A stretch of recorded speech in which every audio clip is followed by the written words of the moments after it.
Hey, Hey David, how's it going? okay, how you doing? Good. Great, great.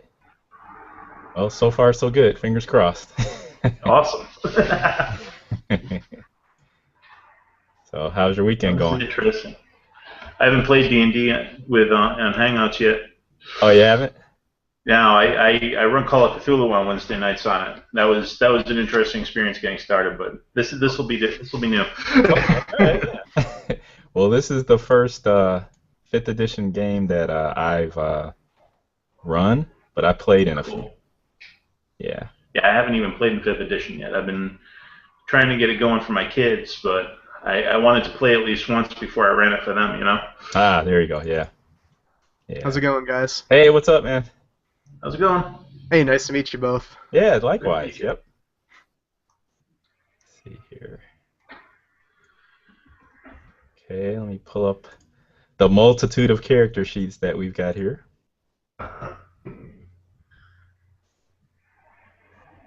Let's Okay. see. And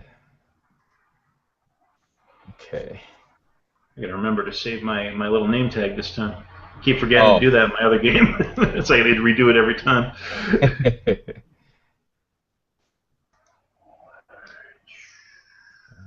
Let's see here. Okay, I don't know why I had trouble starting a live event before, but it seems like, well, is there a way to look at it to check it to make sure that it's actually I'm seeing a live icon at the top of are my you? screen. Okay. Yeah, I give you Oh, props for that figuring that out. I couldn't. I still there was like 20 steps to that. maybe they It's simplified it. crazy. Maybe they made it easier. Yeah, I think they did. It used to be really hard. Yeah. Yeah, 'cause I've got a lot of other sessions that I just have audio of, and because I figured it would take up less hard drive space that way, but I just haven't uploaded them. So Oh, that's cool. yeah, I didn't even know you could do it like that with just the audio. yeah, there's stuff you can use, that works. So Hello.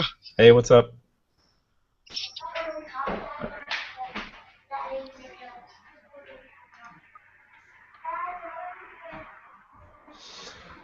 Yeah. So is there a way I can change from my current picture of XSplit to what I have selected for my profile? Uh, I'm not sure actually. Do you have the image like saved as a file? Yep. If you open it up, I think share screen will do it. Oh, okay. Okay.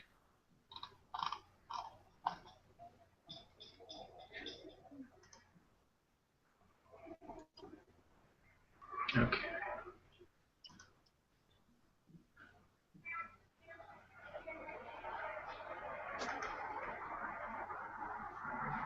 Boy, this weekend flew by too quick. I know, right? Yeah. It's insane.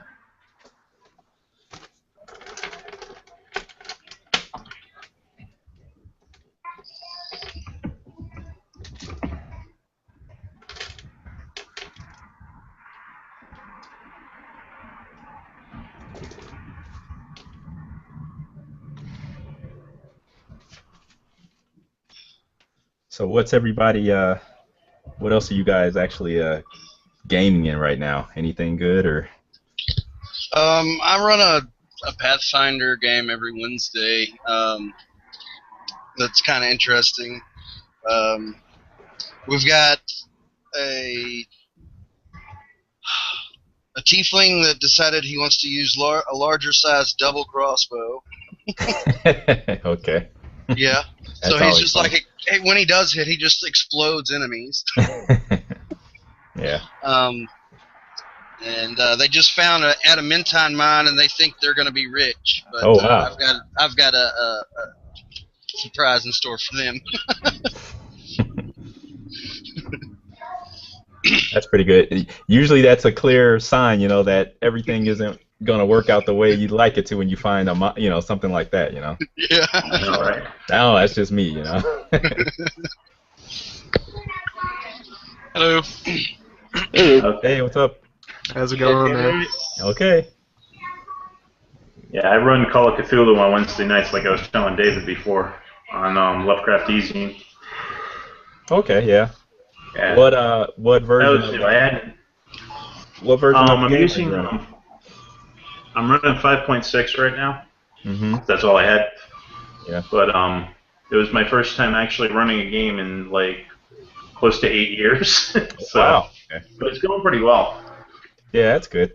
Those games are pretty tough to run. You've got to keep the tension there. It's a lot. It's not easy. I don't think personally. Yeah, no, they seem to be liking it. They've only had to deal with a zombie attack on a train, but that seemed to like get them by the throat. That's cool. That's good. Yeah, That's good stuff. Yeah. I hope I'm doing all right. Yeah. Okay. Hey, Dave. What's up, man? Hey, peoples, what's going Hey, on? Dave. All right. What's up, Dave? I still have not figured out how to do this, so I'm gonna try and leave real quick, see if I can fix the issue with my your picture? XSplit. Okay. I'll be right back. Okay. We'll give you a few minutes. No problem. So everybody's good. Characters are good. Everybody's all set and everything. Yeah. Yeah. Okay. Okay.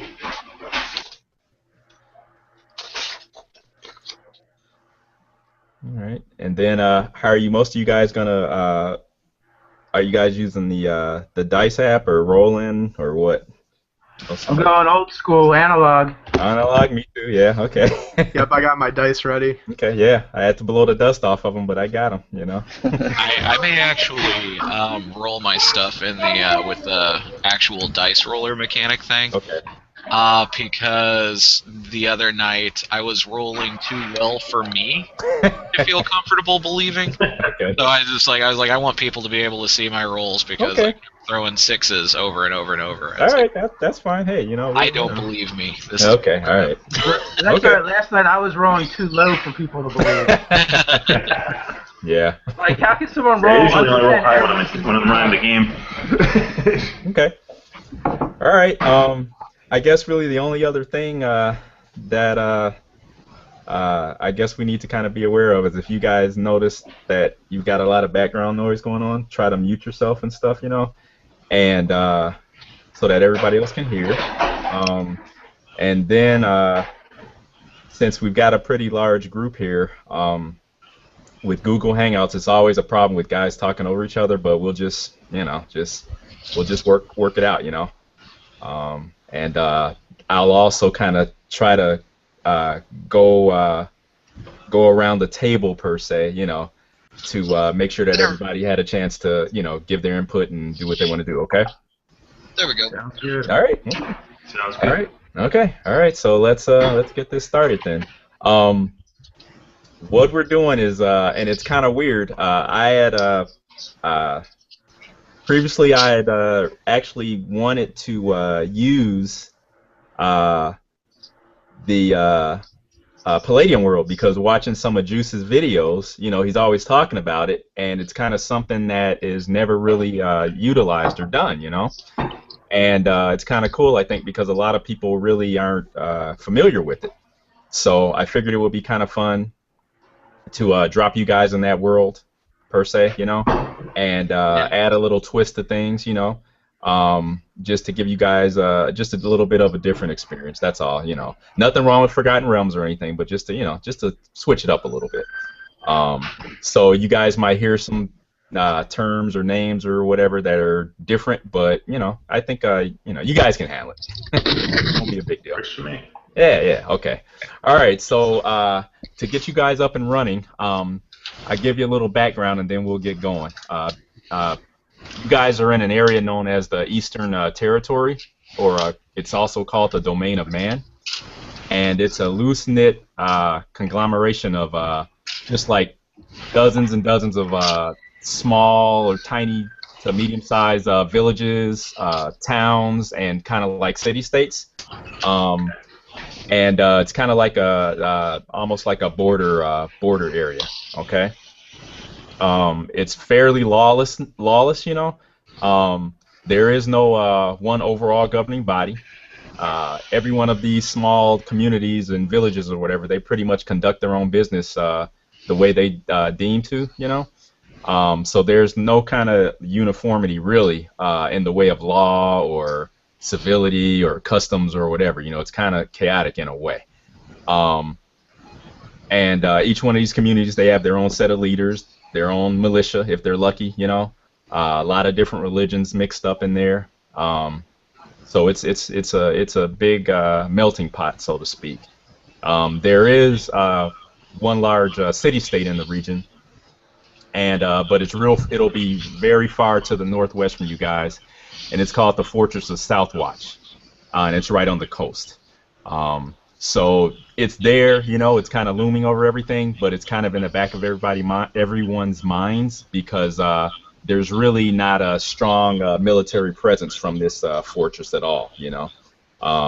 What typically happens is if any of these villages or towns or whatever get into trouble, they pretty much will send for aid from the fortress, but depending upon the nature of the trouble or how bad things are, there's no telling when they'll really get help, you know. What else can I tell you? There's a large river running east to west through this area called the Great River, and of course that's where the majority of the human settlements are, you know, gravitated around. Let's see, what else can I tell you? Along this river, there's a lot of river pirates, which happen to raid these villages and plunder a lot of the farms, and also give a lot of the merchants and travelers headaches, you know, especially the vulnerable-looking ones. What else? A little bit to the west, this Great River, it runs actually through an area, a mountain range actually called the Shattered Mountains. Okay. So like I said, there's occasional military patrols that go along the riverbanks and along like the major trade roads near the settlements and everything. But they're really kind of something that you really don't see too often, you know. So long story short, basically, you guys have been sent to this area, to this territory, to find out what's going on with a bunch of disappearances in and around the town called Bargeport. Okay. There is a, let's see, where is it at?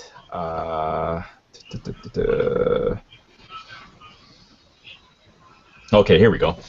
In the past months, there have been a series of disappearances. It all began when the snows first melted.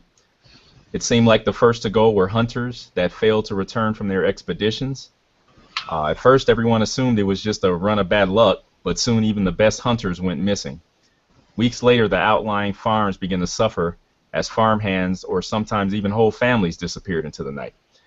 Attempts to track the missing folk, it only led to more disappearances, and now that the crops are well established and the hunting is pretty good, things have actually been growing steadily worse.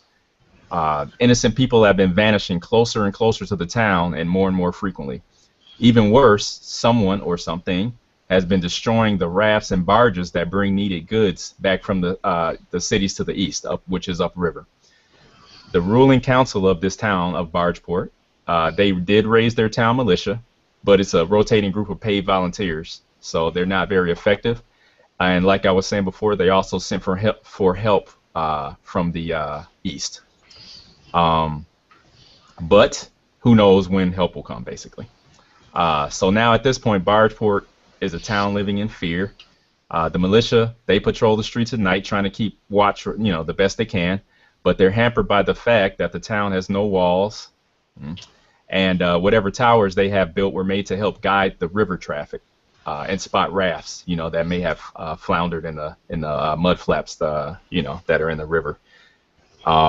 So in the years since its founding, basically this town really needed defenses, and you know, the worst thing that they ever knew was just a couple of family feuds that lasted for a few generations, you know, and then blew over.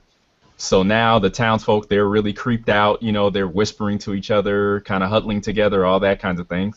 And they're saying that the scourge of Bargeport has come, and the town will never again be the same.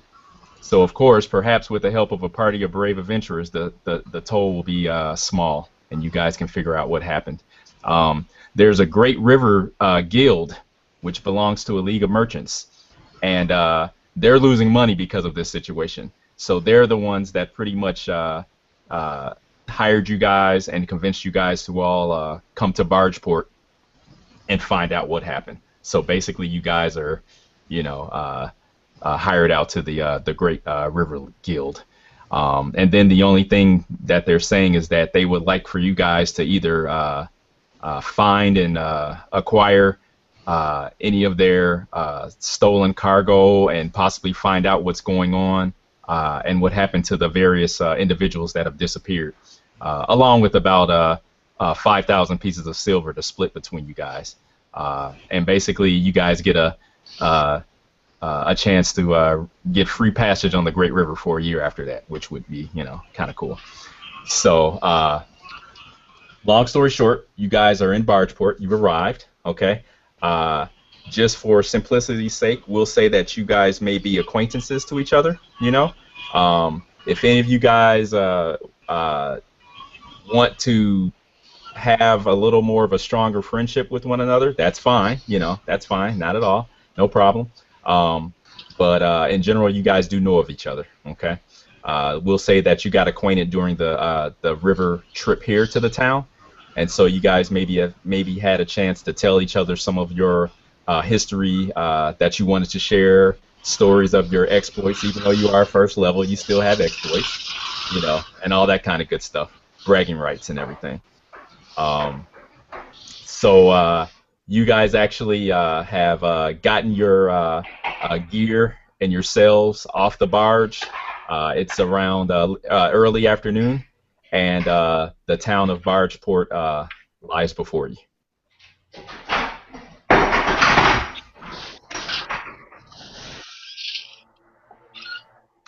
Okay. So do we have any Sorry, that ideas was as my to what gear. we're going to do to solve the issue? Okay. All right. What? Say that again.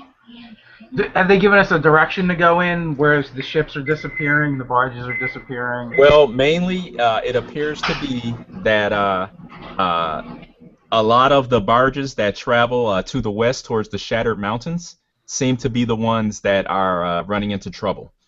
And also, as far as just people disappearing in general, these are people in the outlying areas of the town, farmers, homesteaders, you know, traders, like that. So, but essentially, we're not really being paid to care about those. We're being paid to care about the barges because that's what those guys care about. Well, primarily, yes, but Yeah, they think that there's a tie-in between the two. But yes, you're right. Technically, on the technicality, yes. Yeah. Okay. So are they willing to give us a barge to sail out that way to see what's going on? Sure. Yep, you can do that. That's an option. Sure. What's your plan? Well, my plan is I'm a sailor, so I guess sail it in the direction that's supposed to have been going and disappearing, and we just wait for something to happen. Okay. I prefer the direct method also. Okay. Makes sense to me. That makes perfect sense to me as well. Okay. I'm good as long as I get paid.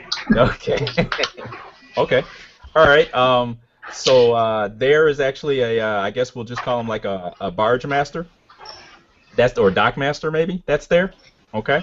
And you guys can have a talk with him and acquire a passage on a barge, possibly because of your direct affiliation with the Great River Guild. Okay. All right. So So our direct affiliation. yeah. Anything specific that you guys wanna do then? I'd like to talk to the barge master and see if we can, or if I can persuade him to take us up for free. Oh, okay. All right. Because I mean, we are in the service of the guilds here, and you know. Okay. and it's part of their business and such. Okay. All right. You want me to make a persuade roll on that, or do you want me to just talk it out? Talk it out. All right.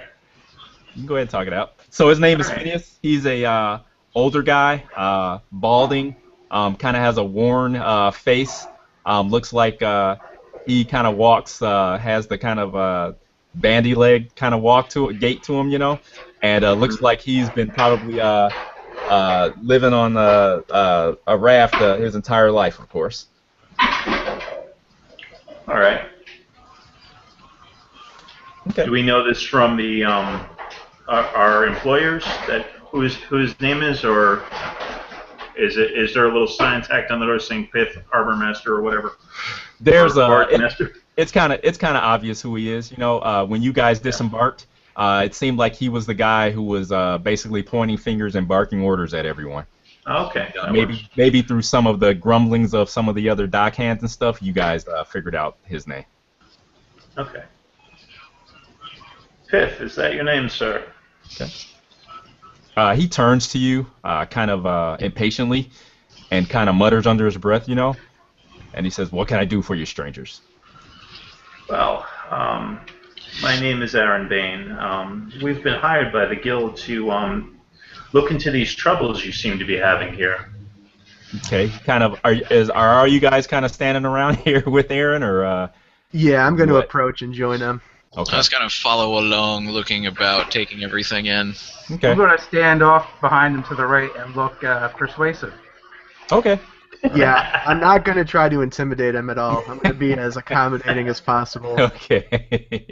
Okay, no problem. Okay, well, his eyes kind of dart behind Aaron, and he kind of sees the rest of you guys, and he kind of nervously looks back at you, Aaron, and he nods and says, "Go on." Well, we were wondering if you would be able to accommodate us to get us upriver so we can, see if what can be seen up there. Because that seems to be where all these attacks and such are coming from. Okay. And I'm sure the guild would be most gracious for you to accommodate us, if you take my meaning. He squints at you and strokes his short beard a little bit, and he looks you squarely in the eye, and he says, "What makes you think you have a chance of doing anything?" Well, what can I say? I'm great. Okay. What is it to you, I'm Pat? sure in all your travel you've seen a lot of different kinds of people, but you've never seen people like us. All right. Okay. We've come from outside this province, so I can't expect you to have heard of all of our exploits. However, we're great. It's simple as that. I don't wear this sword just because it looks pretty. Okay? At this point, Grassus would like to step forward and start telling one of his stories. Well, have you ever heard about me? There was a crew of 4 fishermen, and we were all out at sea, and there was a shark that happened to attack our vessel. And he's going to see if that kind of hurts the gentleman's interest. Okay. Have Aaron go ahead and make his persuasion roll, and add an additional +2 to the roll. Additional plus what? I'm sorry, you cut out. +2. +2? Yes. Okay. All right, that will be 9 + 8 will give me a 17. Wow. Okay. All right. Phineas takes all of this in, and he kind of gives a harumph, and puts his fists on his to his side and says, "Well, it's not gonna take too much time for me to at least take you where you want to go, and at least if you do solve this issue, I'll start making money again." So he tells you, "Meet me here back at the docks tomorrow at dawn, and I'll take you where you want to go." You are a true gentleman and a true son of Bargeport. he kind of stops and kind of looks at you again, and then he shakes his head and walks. He walks off. Okay. All right. Okay. All right. So you guys have supposedly acquired dubious transportation. Okay. What else do you want to do? Well, I'll address the dockmaster. This is excellent, and I'm an accomplished sailor myself, so I'll assist in any way that I can. Now, if there's any Viking type raider types in the area or in this world or whatever, I probably very much look like that kind of person. Got you. Yes, there are, and yes, you do. Okay. Yep. Not a problem. Okay. All right. I'd like to. Are we all planning on staying together for the time being? Tavern. We need to find a tavern. Sounds good to me. I agree. Maybe check out the outskirts of town before Okay. nightfall, if we can. What do y'all think? We should check with some of the less savory folk. They see things that others don't. My plan exactly. Okay. I concur. I asked for directions for the closest tavern. Okay. Alright. All right. There's a dockhand there, and he wipes his hand on like an oily rag, and he says he points towards the west, and he tells you that you can find good drink and a warm bed at the Gold Gull. Excellent. Thank you. Hopefully they don't water down the ale too much there. Okay. All right. Okay. Well, shall we, gentlemen? Sounds good. All right. Sounds Okay. good to me. Okay. Off we go. You guys kind of head off. Your motley crew heads that way, and you guys do notice that you are getting second and third looks from the townsfolk here. Not all of the looks are positive, unfortunately, but they are, very curious as to what's going on with you. But once they kind of take you guys in, they pretty much go about their business. The only attention that you seem to be holding for quite some time is a small group of children seem to be kind of trailing behind you guys, kind of pointing and giggling as you guys are walking. I'm going to turn around and address the children. Okay. I proceed as though I don't even notice anybody looking at me. Okay. All right. Okay. They're beneath my station, obviously. It's like, this town has no waterfall. Why would humans build a city anywhere that is not close to a waterfall? Ah, okay. I Okay. could live another 1,000 years and not understand this. Okay, so Thalador turns around, and the other guys keep moving. Okay, and the kids kind of stop, like deers in headlights, when you turn around and actually look at them. So what's going on? I'm going to kneel down and I'm going to say that we're adventurers. We've come here to help you solve your problems. Haven't you ever seen an adventurer? Okay. One small boy kind of looks back over his shoulder at his other buddies, and they kind of, nudge him forward. He chose the short straw, so to speak, and he kind of hesitantly walks up to Thalador, and he points at. Now, don't you have your? Isn't your lance like wrapped up or something, or? Yeah, it's on my Yeah. back. Okay. I'm like wrapped in a black cloth. He points at that and says, "What's that?" This is the weapon of my god, Kord, the god of battle, the god of storm. His eyes light up and get as big as saucers, and he says, "Let me see, let me see."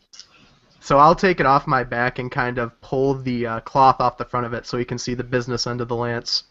Okay. All right. Okay, he reaches out. He actually wants to grab it. I'll let him touch it, but I keep my hand on the hilt. Okay, all right. And he's like, "Ooh, boy." And he kind of turns around and looks at the other kids and kind of gives them the eye, and all of a sudden Thalador has a group of kids, surrounding him, kind of like everybody wants to see the lance. What's your name, lad? He tells you his name is Farron. Farron. Hmm. You're a good boy. Walk in the right path, and maybe one day you could be a paladin of Kord as well. But I think I have a use for you, Farron. Oh, he eats that up. He kind of looks and he starts, a big grin goes over his face, and he says, What do you need? Well, you know how it is with strangers. Some aren't quick to trust us. They're not wise like you, Farron. Okay. I'm All right. wondering, have you heard anything around here that maybe you've been told not to tell others? Maybe about the disappearances? Aha. Okay. Okay. Let's see. That is smart. Yeah. I thought I saw that coming, but I wasn't sure. Actually, make a persuasion roll, and tell me what you get, and then that will determine what you get back. Ooh, it's not good. It's a 5. Okay, all right, that's fine. Okay, so let's see, what did I roll here? Okay, all right, so Farron kind of leans in, and he kind of, you know how little kids, who aren't really good at whispering, but they know how they're supposed to do it, so he's not really whispering, but he thinks he is. He says that the farmers that all disappeared, he says, my dad told me that they just got bored with their lives, and they became adventurers. Is that all your dad told you? I'm guessing so. You're just a boy. Well, I'll tell you what, Farron. If you find out anything else, come back to me, and I might give you some teachings of Kord. Okay. All right. Okay. So he likes that. That sounds like a good trade to him. Okay. And with that, the kids pretty much have had their fill of you, and they see, they say, okay, this guy isn't as weird as we thought he was going to be, and they kind of go about their business then. All right, so I get up and kind of part the sea of children and walk back to catch up with everybody. Okay, all right, okay. So you guys arrive at the Golden Gull, okay? And you guys see it's a very, what can I say, modest establishment, and it's actually an inn along with being a tavern, okay, to make things easy. And it's very quaint looking, It needs a new coat of paint, but it looks like it's in decent shape. I'll approach the barkeep. Okay. And I want to start a tab with the Barge Guild. They've sent for us to solve your problems. Okay. Okay. The innkeep kind of it's a woman, and she has on a like her hair is tied in kind of like a bun, and she's got one of those big aprons on and everything, and she kind of looks at you quizzically, and she says, a tab. She says, you're guild members? We are being Yes, we are. We've been retained by the guild. Yes, the guild is Make it good. Is blessed to have our membership for helping some areas with their trade. As you may have heard, that sometimes the guild, hires out to doers of good deeds. We are doers of great deeds. Okay. What does We are problem solvers. Okay. Bring us ale. Don't dawdle. I'm just gonna roll my eyes That as will solve our problem. I enter the establishment and kind of meander away from the group and move into a corner of the establishment. Okay. There's it's fairly typical. There's a bunch of tables, that are here scattered about, and also there are just a handful of patrons, here in the bar, and they look like typical townsfolk. Excuse me. And they kind of look at you as you kind of walk by and find a place to sit down. What does Goliath? What's he look like? Oh, it's actually a Goliath. Sorry. Oh, I'm sorry. Excuse me. Nice. Goliath. Okay. I didn't even think about the spelling of that. Okay. All right. That's my bad.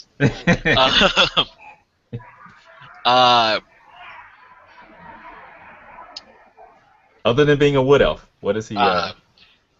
Goliath has a skin tone between greenish olive and violet eyes.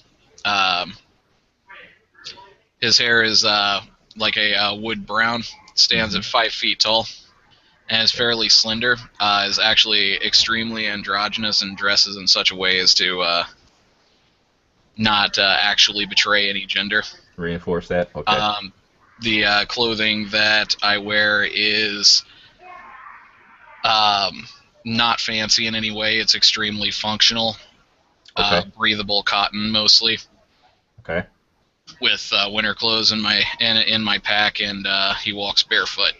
Oh wow. Okay. All right. Okay. Not a hoity-toity elf. Okay. Obviously a wanderer. Okay. All right.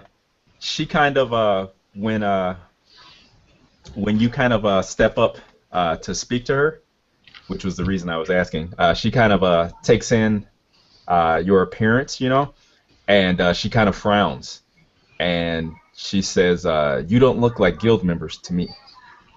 It's like, you don't look like someone who has been outside of this town. Okay, she takes a step back and she folds her arms over her chest, you know, across her chest. It's like, someone else talk to this person. Perhaps they don't know the language as well as I think. What was Vilcor saying? I said, of course not, fool. She's clearly from this town, has probably never left here. It matters not. We are retainers of the guild. We've come to solve your problems with the raiders. Okay. All right, so she says, well, she throws her hands up and says, well, have a seat then. And what do you have? Al, please. Okay. All right, so she turns and walks away. Okay. You guys basically find a large table that'll be big enough to seat all of you. Okay. And it's kind of near one of the windows, and there's there's sunlight kind of filtering through in this late afternoon. Okay. And there's I guess it's kind of like, we can say it's the weather's kind of starting to cool down a little bit, you know. And looking through the window, you guys can see the various townsfolk doing their chores and whatever else they're doing as they walk by. But you guys do notice that, remember I told you that there were a couple of other patrons in here? You guys notice that they are kind of giving you guys the curious eye and kind of obviously having a conversation about you. Okay. Can I make a perception Stay away to from see if I everyone pick up some else. scraps of it? I didn't sorry. catch it. I say, can I make a perception roll to see if I pick up some scraps of it? Sure. Okay. I would like to stay away from everyone else. Are you going And to I'll sit it? allow myself, kind of situate myself like as far away as I can possibly be from everyone else. Okay. Yeah, I think I just went stone deaf. Okay. My sticks. Okay. Are you putting your back to the corner there, Brack? Pretty much. You are? Okay. Okay. I'm an entertainer, so I'm gonna go up to the bar and put down a gold coin and wait for somebody to arm wrestle me. Kind of declare that that's what I'm gonna be doing. Okay. All right. You guys, the pitchers of ale arrive, you know, and you guys start partaking of it. Okay. There's the few patrons that are in here. They kind of seem to be very hesitant to challenge Thalador. You obviously seem to be quite competent at your at arm wrestling, probably. You know. This So- pleases me immensely. that strokes your ego. So they kind of decline and kind of go back to their finish up their ale and eventually leave. Okay. Once I get my Al, I'll walk up to Thalador. Okay. And I'm willing to take him on. Oh, really? Okay. All right. Okay. Vilcor, I should have known. Well, let's give it a go. Okay. Are there any minstrels or bards or whatnot in this? You haven't seen any in this tavern, or inn rather, at this point. If people are drinking, that's unacceptable. I will play my lute. Okay, all right, cool. Okay, all right. Anything in particular, or just No, I'm just gonna screw around on it. I'm Okay. the Grateful Dead. Okay. People want to throw me money to dick around on guitar. I'm all about it. Okay, all right, okay. So a couple of you guys are arm wrestling. We've got some entertainment going on with the loot. Anything else we want to do before we continue? And I I'm absolutely gonna, refuse to lose the arm wrestling match. I will rage if I have to.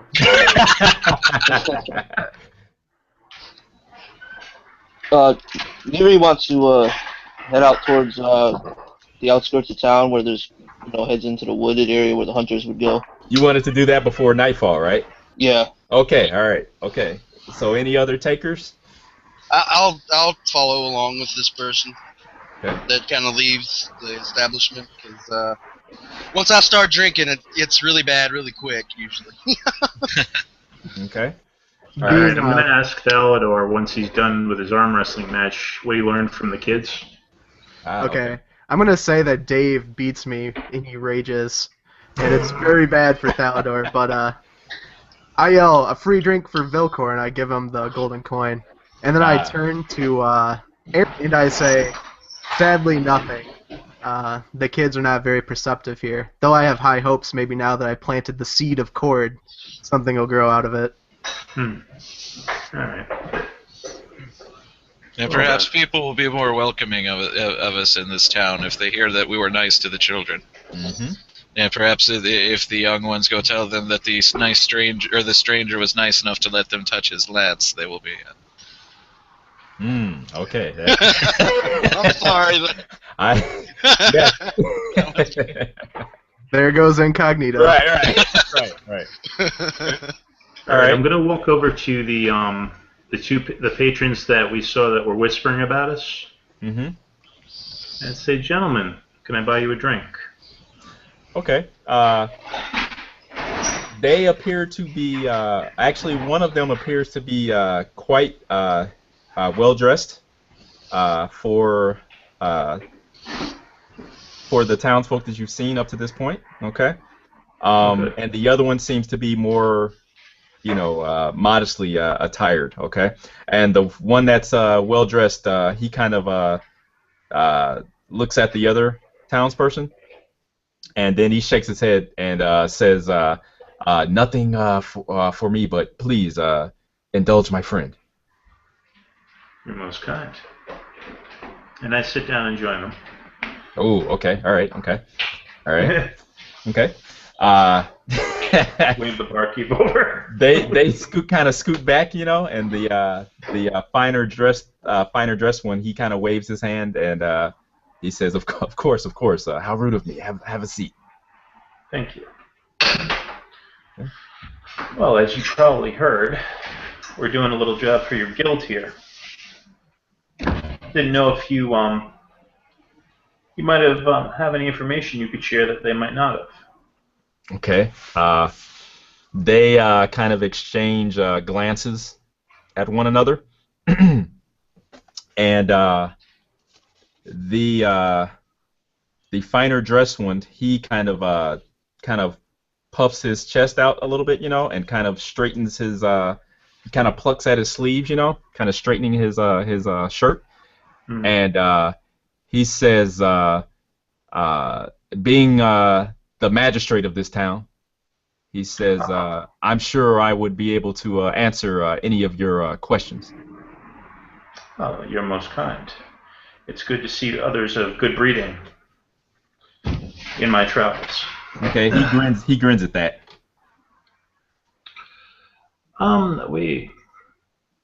I didn't know if you could possibly tell us anything more about the people who disappeared. Were they? Did they have any reason that they might have wanted to leave, perhaps? He shrugs and he says, times have been hard and the coin has been scarce this last past winter. He says, being that we're here in the Eastern Territories, he says, people come and go. They come here to try to carve out a living in the wilds, and many of them they don't succeed. So they give up, pack their bags, and head back east towards the city of Haven. I see. Oh, you didn't hear of any merchants or military organizations, mercenaries that might have been hiring in the area by any chance, did you? He kind of waves his hand dismissively at that, and he says, there's really no military force here other than the town militia that we have here. That's all we've needed all these years. And he kind of looks at you and then looks at the table where the rest of the guys are sitting. Mm-hmm. And he says, and up until this point, we haven't needed any mercenaries like yourselves to get us out of any trouble that we've had. Well, that's most impressive, especially for a town that's so far out. Kind of shrugs. So a credit to your leadership. Okay, he nods graciously at you. Mm-hmm. Was there anything particularly that made the commerce in this town drop so significantly? He says, there have been on occasion pirate raids up and down the river. Have those increased in frequency lately? He shrugs and says, not necessarily.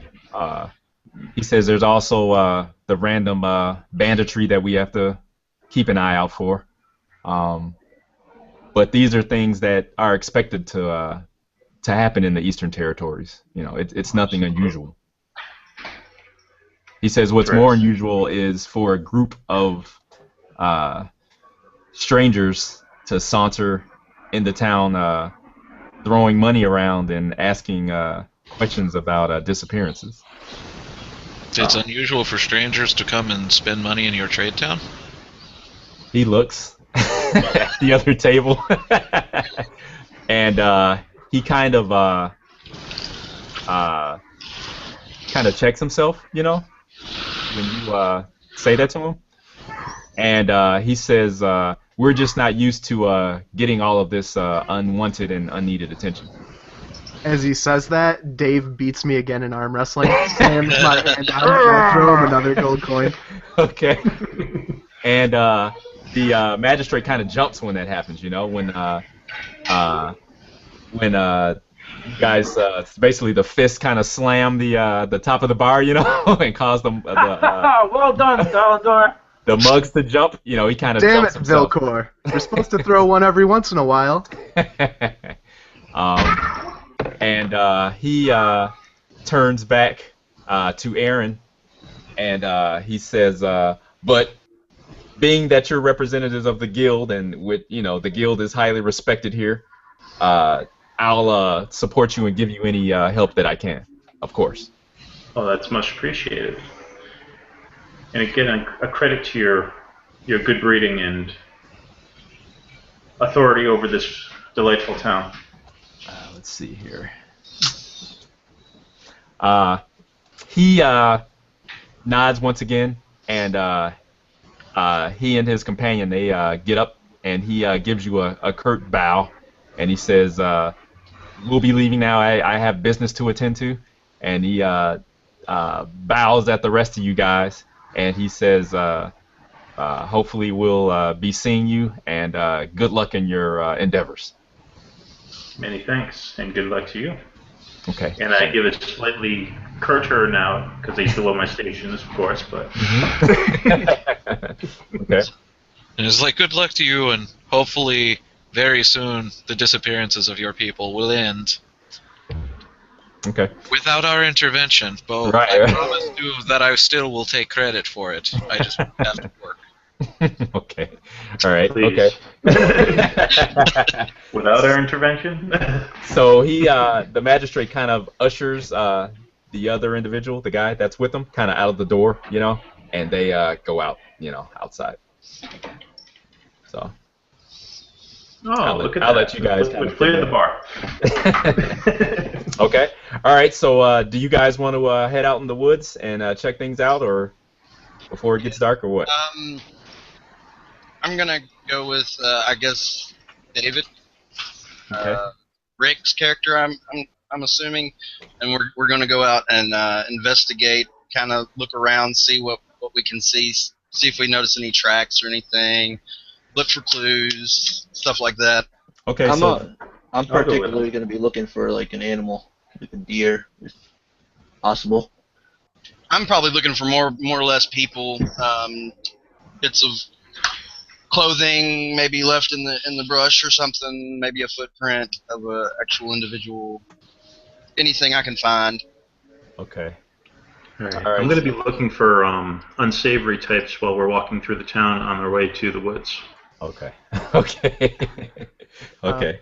Thalador is going to try to find the dead center of town. Okay.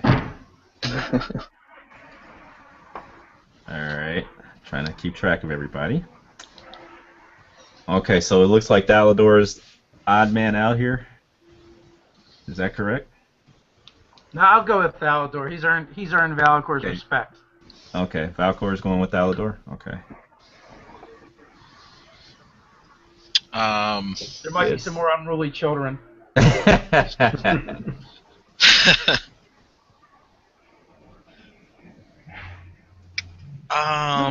on a show. After a moment, I think if it's all right, go ahead and deal with them. I'm gonna tail the magistrate. Ah, okay. All right. Okay. All right.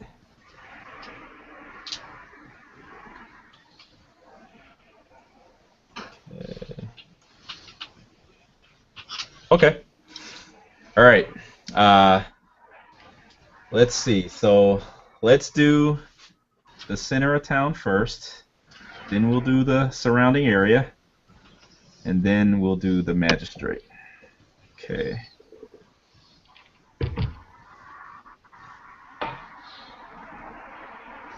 Okay. All right. So Thalador and Valcor. Okay. Alright, I turn to Valcor and I say, does this look like the center of town? I look around. Does it look like the center of town? What do you see? Well, I don't know. Tell me. What's around you guys? You think so? It's kind of. There's like I think so. I mean, there's the town square where they usually there's a well, so they usually build up around that. Mm-hmm. And Alright, so pleased by that, Thalador. especially with the well, I'm going to pull a bucket up of water and kind of cleanse my hands. Okay. And take out the lance and shove it in the ground and fall prostrate and pray to Cord. I'm going to use divine sense. Okay. So I'm going to be looking for celestial fiends or undead Oh wow. Okay. in the general area. Okay. Well, actually, it's pretty close. I don't know if that'll... Yeah, it's only within 60 feet, so it won't even penetrate too far into the town. Okay. All right. Okay. All right. So when you do that, do you have to? Are you like repeating any kind of mantra or? Yup, Yeah. I'm going to yell. I'm going to throw my arms up in the air and say, Cord, great god of thunder, please grant me the knowledge I need to cleanse this plague with your heavenly rains. Ah. Okay. Okay. Okay. All right. So Thalador, or actually Valcor sees Thalador shouting to the heavens, and professing his loyalty and the divine honor of Cord, the brawler. And you see that all around you guys, various townsfolk kind of stop, in the middle of their tracks, and kind of look at this as this because your lance is black as well, right? Yup, I dyed it black. Yeah, as this jet black lance is thrust into the ground before the well, and all of a sudden this large man has his arms spread out and standing next to him, of course, you know, is this barbarian, you know. Well, Dave, what's he look like? What's Valcor look like? Well, I'm a large burly type, 6.5 feet tall. Okay. You know, shy of 300 pounds. Oh, okay. Pale skin, red hair, blue eyes, Okay. and definitely looking like a seaborn raider type. There you go. Okay. You know, so if there's that type of thing, my features would resemble that. Okay. And I'm looking kind of bored, just watching Thalador do his thing, leaning against the well. Okay. So I've seen others, you know, that are the godly types, and I'm not impressed. okay. Okay. So after all of this theatrics, which is really what it is, Thalador does not sense any anything unnatural around him, or about the immediate area, I should say. All right, I turn to Velcor and I say, "How much have I had to drink?" Sure, that was gonna work. Apparently you need more. Oh, with that, I get up and kind of dart my eyes around, giving the townsfolk a look that says, "Go about your business." And I pull my lance out and recover it. Okay, they quickly look the other way and scatter. You know, they don't want to have anything to do with you guys. You guys are nuts. So I kind of shrug at Thalador. I was sure it was going to work as well. I may or may not have rolled my eyes when I said that. Okay. All right. Okay. All right. Let me go to the other guys. Okay. So you guys actually exit out of this town isn't walled. Okay. So you pretty much just kind of pick a road going to the west and or path and kind of meander out. So what are you guys up to then? Rasus is, as he's leaving town, he notices, well, no wonder they were attacked. They don't have a wall, for one. And he's kind of looking for any signs that maybe somebody was dragged into the maybe nearby woods, or just anything to kind of stands out to him, and he's looking mainly at the ground as he's doing all of this. Okay, so Rasus isn't really any kind of actual tracker, but he's just trying to pretty much just be as perceptive as he can and kind of look around and see if he notices anything amiss. Is that what's going on pretty much? Yeah, he's an he knows how to investigate. He knows how to investigate? Okay, there you go. Okay, so he's got a very sharp eye then. Okay. Yeah. All right, okay. Okay. All right. And then who else is with Rasus, and what are you guys doing? I'm people watching. You're people watching? Oh, that's right. You were looking to see if there was any crazy weirdos about. Okay. I'm taking up the rear of this oh so inconspicuous group here. Okay, you're right. Okay, that's all right. Okay, all right. So then that's Sam, Ben, and then who else? Anybody else with out in the forest with you guys? I thought. Haven't heard from Rick. Sorry. Yeah, Rick. Yeah. Neri. I'm sorry, my other headset was muted. Can you hear me now? Yeah, Okay. yeah. Okay. Yeah, Neri's gonna be basically looking for some tracks, some animal tracks, possibly fresh, looking for any type of animal, but preferably like a deer or something like that. Okay, let's see. Okay. All right. Okay. Let's see. What can I give you guys? As you guys are kind of following this path that heads out to the west, especially from Neri, you can tell, and I guess that would be Grasses too. You can tell that it isn't very well used or traveled, you know. I mean, it's larger than like a game trail, but you know, it's just pretty much like a kind of like a path. Oh, sorry. Go ahead.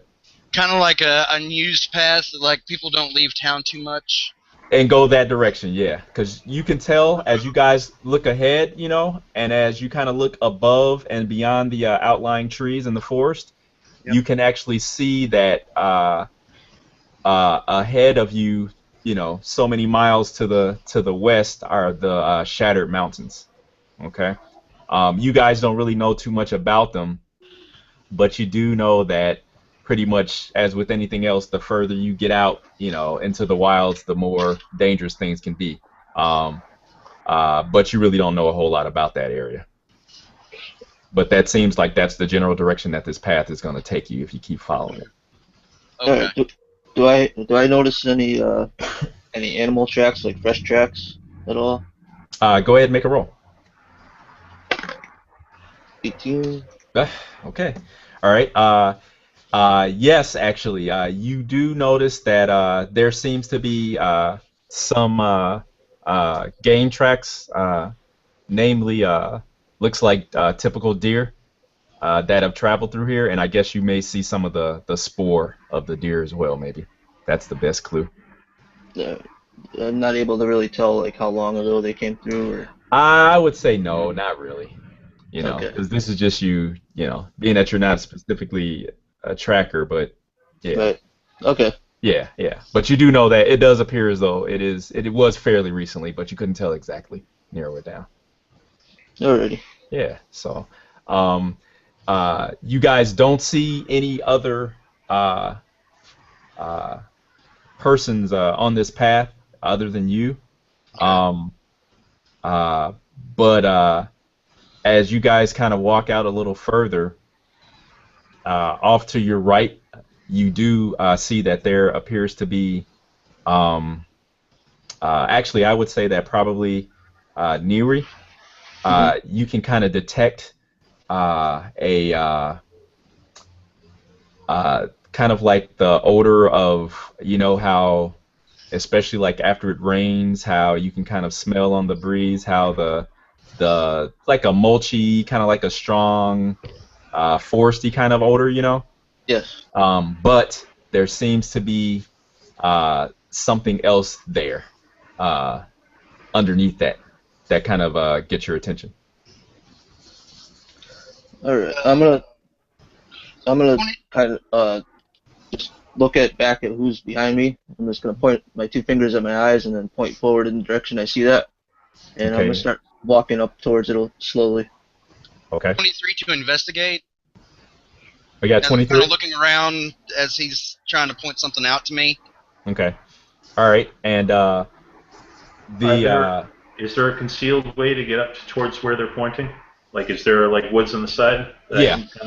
All right. I will make a stealth roll to do so then. Okay.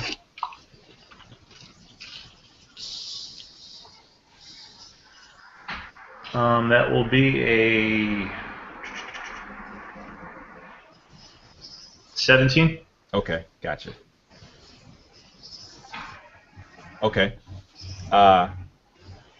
As Aaron kind of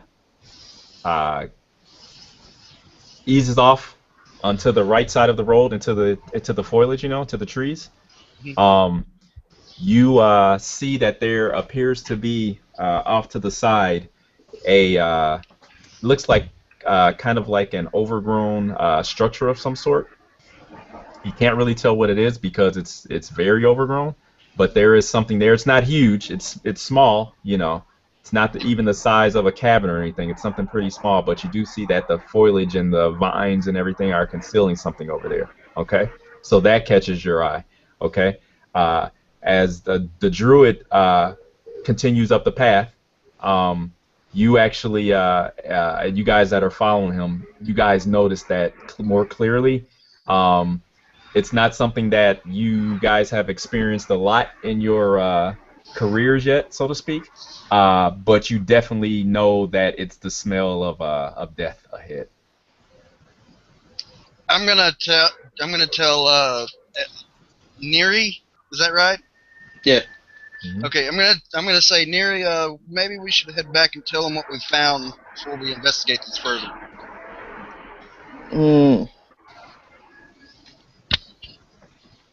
There. I'm gonna because I'm not listening to their conversation. I'm readying an arrow. I'm knocking an arrow on my short bow before I go farther. Okay. And I'm gonna take mental note of where this is located. Okay. No, it's not a problem. You should be able to find your way back here pretty easily. Yeah, I'm gonna agree. I'm gonna say, yeah, we should head back. We should get the others. This is putting us on a path we don't want to start heading into with a Unprepared. few of us. Unprepared, to say the least. Okay. Okay. I'm still going forward because, as I said, I don't hear what they're saying. Now, does Aaron have an eye on them at all, or no? I think he was kind of watching us from what he's kind of said. All right, sure. I mean, it's up to you. Sure. If you logically think that you would still have an eye on those guys, or are you too Logically, yeah, I would. engrossed in what's going on? I'd be going back and forth. Okay. Well, That all right. makes sense. So you see that they're having a conversation, Aaron, and that they appear to be stopped on the trail, and actually appear to be in deep conversation. The other guys. So I'll Alright. put my fist up, as in like stop, for Aaron to see. Mm-hmm. All right. I'll signal like head back, you know. All right. I'll slowly back my way back to the road and rejoin them. Okay. All right. Okay. All right. So what do you guys do then? Probably heading back to town for the night. Okay. To head to the inn and tell everybody what we found. See what they would prefer to do. They probably still want to go out on the barge, but if nothing else, we can come back to this at a later point. Okay. All right. Cool. Okay. All right. So you guys get back to town, and as you get back to the inn, the sun is beginning to slowly sink, and you guys catch back up with Valcor and Thalador, who are arm wrestling again, and Are they drinking too? yeah, of course, yeah. And you Why see wouldn't that, they? right, exactly. And you notice that there is a much larger crowd in the inn now, and most of them it looks like they're loudly betting on the two arm wrestlers. Okay. All right. So it's a much more livelier scene than it was when you guys left. You noticed that. But in the same, on the other hand, it's no secret that the town has, you guys are here. So you guys are pretty much almost like, I guess, celebrities in a sense, So everybody knows you guys are here now. So, okay. So take that into account. Even a merchant and strangers. Woohoo! Right, yeah. So, is there anything else you guys want to do before we jump to morning? So I just want to let Valcor and Yeah. them know that Vilcor and Dalador. Mm-hmm. yeah, we smelt death in the woods. Okay. Yeah. That's what it was. Yeah. Okay. Gentlemen, I suggest we reinvestigate that at just before first light in the morning, before we need to meet the barge. Kind of I'm in concurrence. If you wake up in time. From that hangover, right? I am an elf. I will drunken meditate. Seeing as this is kind of like the last that we're going to do today, Jesus is going to go ahead and start drinking as well, and keep drinking, and keep drinking, and keep drinking. Okay. Because that is his flaw. That is his flaw. Okay. I'm going to nurse a single ale and keep watching the crowd, looking for unsavory types. Okay. All right. Okay. Trying to convince others they should try and arm wrestle with Thalador as well. I'll do it. I'll go for it. I'm drunk right now, probably. Oh, we gotta take her. Nice. Okay. Break his arm, Thalador! No!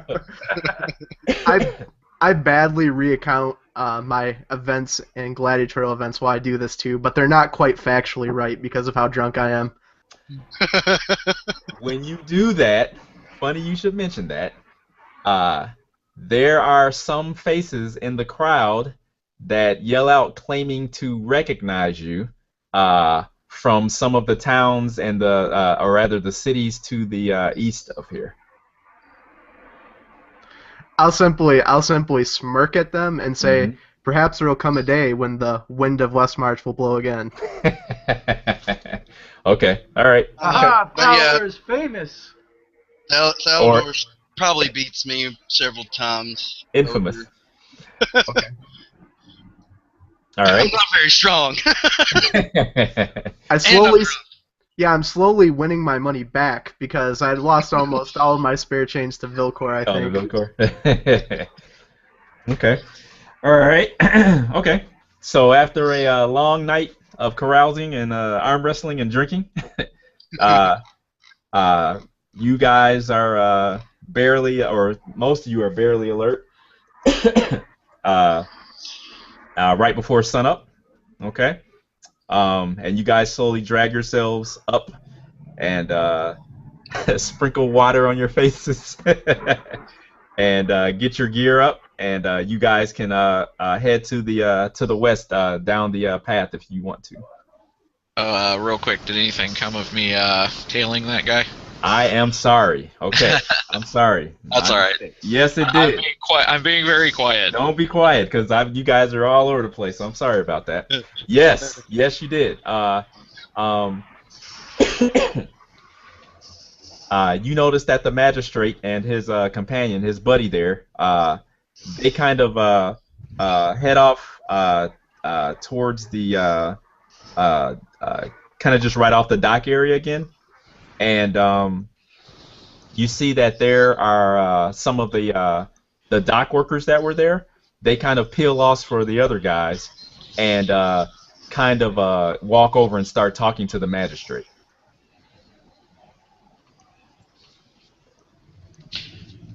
If there's any means by which I could slip over close enough to listen in, Okay. I will try to take that opportunity. Okay. Let's see here. How do you want to do so? I imagine there are boxes stacked up around, being as this is an area for the loading and unloading of goods and passengers. Yes, there are. So I will slip along behind some of those stacks and piled up goods, Okay. and just try to kind of make my way over there. Okay. All right. So you nonchalantly kind of slide over and kind of walk over to some stacked goods there. There's some crates and then some barrels that are in like netting and stuff, and you kind of your nose kind of wrinkles up because you smell like it's fish, and who knows, like tar, all kinds of stuff, and then once you get situated, you kind of cock your head, kind of point your ear towards the guys, and you can make a perception roll. Tell me what Sure you get. thing. I'll go ahead and hit that real quick and see if. Okay. That's awesome. I don't know if that showed up for for you. You know what? No, I don't have that. I got those guys I got the chat open. But let me turn the. Your roll only shows up if you got your camera on. Oh, okay. All right. So just tell me what you got. Okay. Just tell me what you got. It's not a problem. That's fine. All right. Let me see. +5. Okay, that is a whopping 10. Okay. All right. So you kind of hear the magistrate's voice. It kind of picks up. It sounds as though he's getting kind of irate. Okay.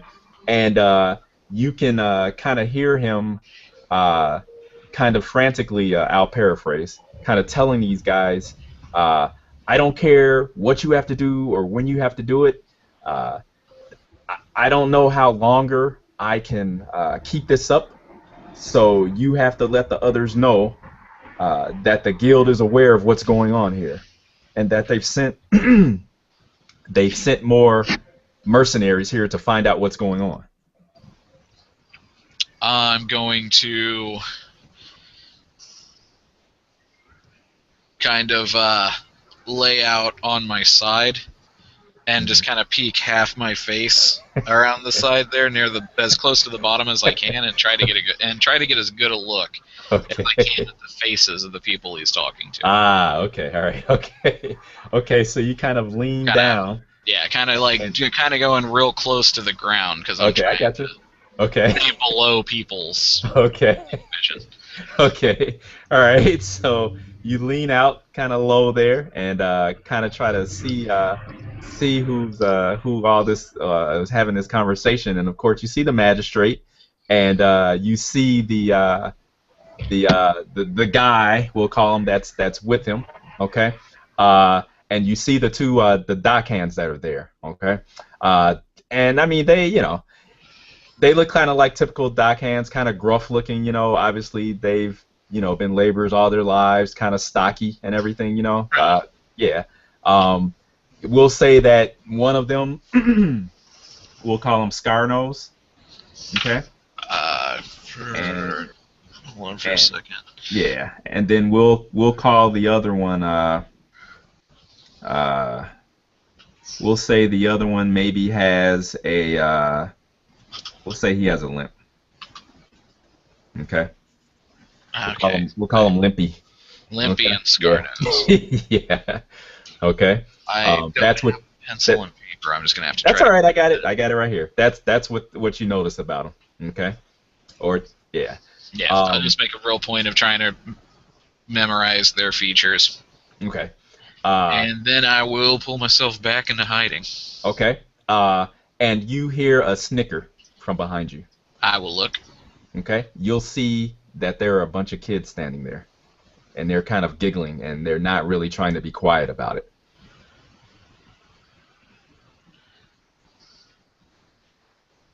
What are you doing? I'll just turn around and just like, I'm playing a game to see how quiet I can be for the longest. I am a champion at this game. Do you think you could possibly beat me? Okay, they kind of look at each other, and one of the smaller girls she kind of looks at you and she says, "You're not playing a game. You're trying to see what they're talking about. You're being nosy." That's what my mom calls it, or my mother calls it. And she's pretty loud when she says that. I'm gonna pull out 2 gold coins. Whoa! And just be like, "Oh, look at how shiny that is," and throw it on the beer. Okay. Make a. Here you go, fetch. Make a deception roll. Jingle, jingle, jingle, jingle. Plus 3. So what you roll? Again with that. Okay. Let me see. I don't have proficiency in that. What does deception go off of? Is that it's charisma. Charisma. Yep. Okay. 6. With the plus 3, that'll be 9. Okay. All right. Okay. So you see, 2 kids are still left there, including the little girl that's kind of, questioning you. The other ones go running after the coins. Okay. And I'll just be like, "Oh, I'll just like real quietly like, "Oh, you're smarter than the others." She says, "My mother says being nosy's bad." It's like, your mother is right, so you should stop prying into my affairs. You hear some movement behind you. How close behind me? I mean, footsteps are approaching. I'll leave it at that. What was that? Footsteps seem to be quickly approaching. Are there?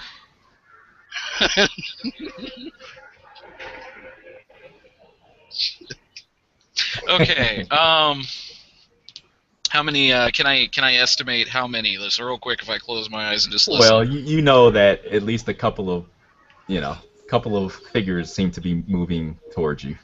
Okay. You hear the magistrate. He gives a what's going on over there. So, I'll give you that.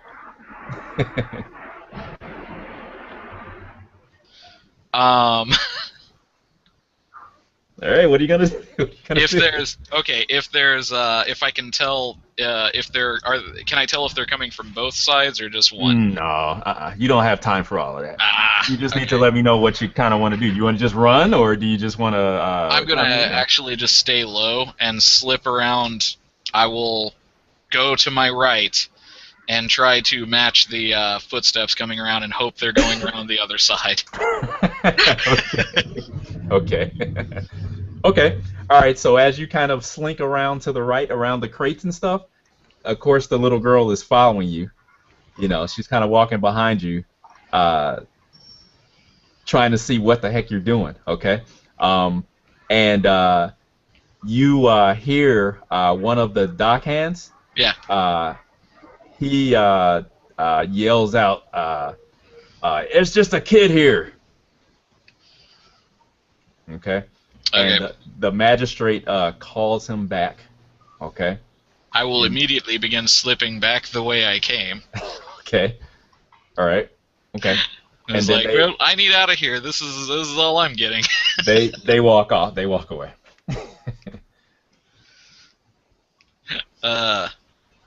So the little girl is still standing there looking up at you.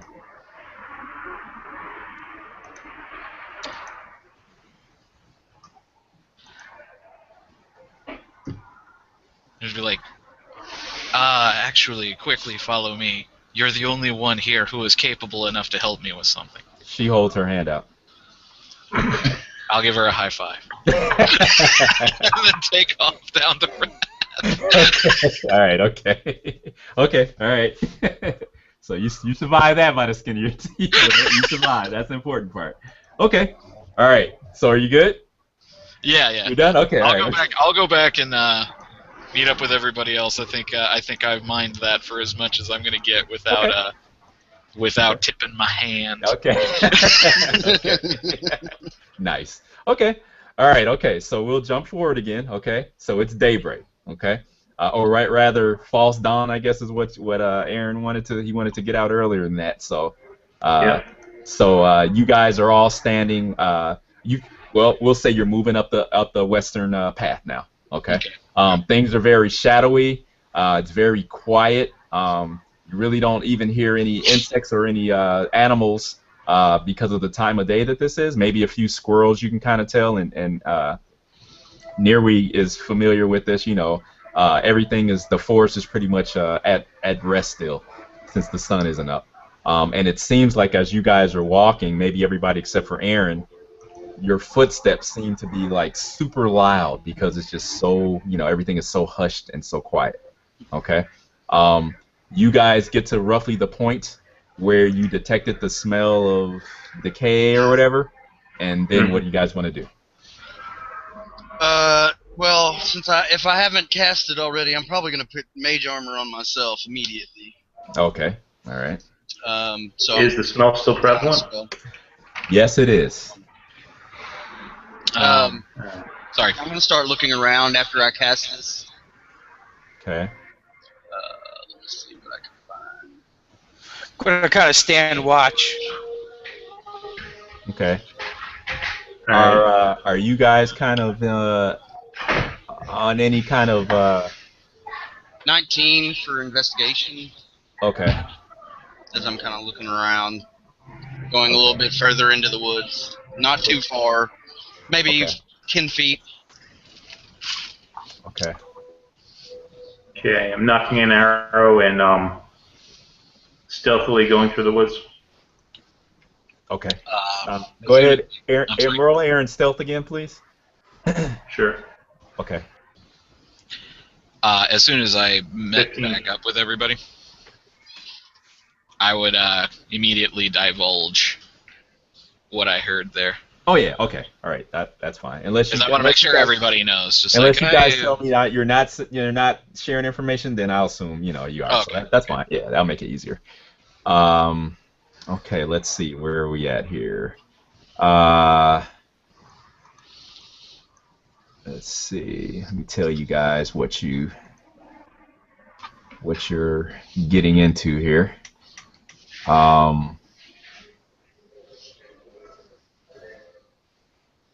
Okay. All right. Okay. Aaron once again kind of sees it's really almost like a silhouette at this point, but you see the overgrown kind of like structure again to your right. Okay. Even to my dark vision, it's still silhouetted. Well, yeah. Okay. I guess I didn't. You know what? I'm not even sure. Is dark vision pretty much like you see in darkness totally, or is it or shadows? I know you can't discern color, but you can. It's like seeing in black and white. It's like seeing black and white. Okay.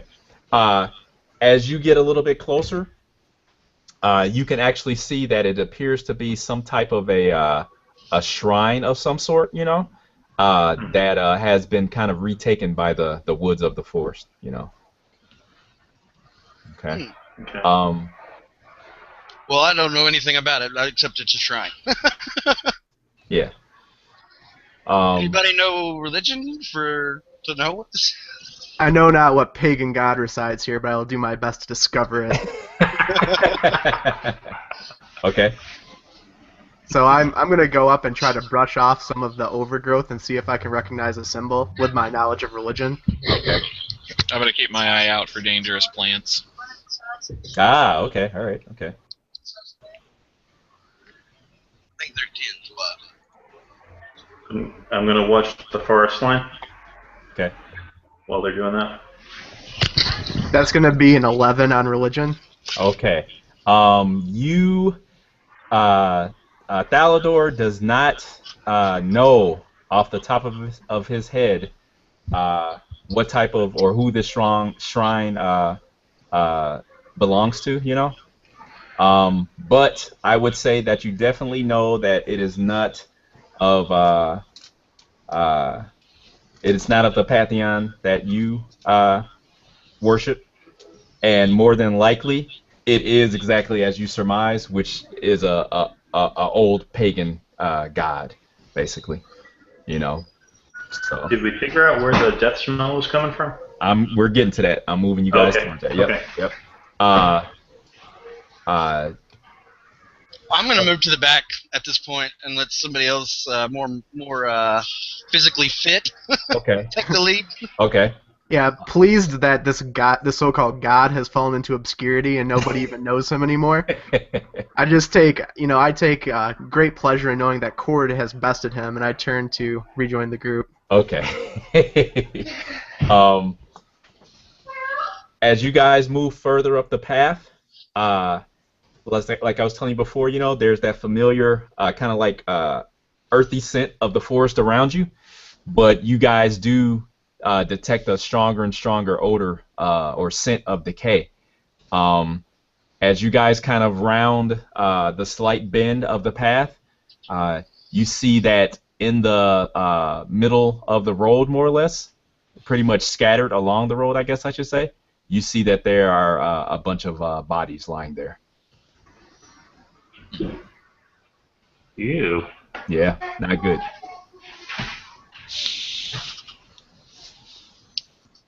Well then, I think we should investigate.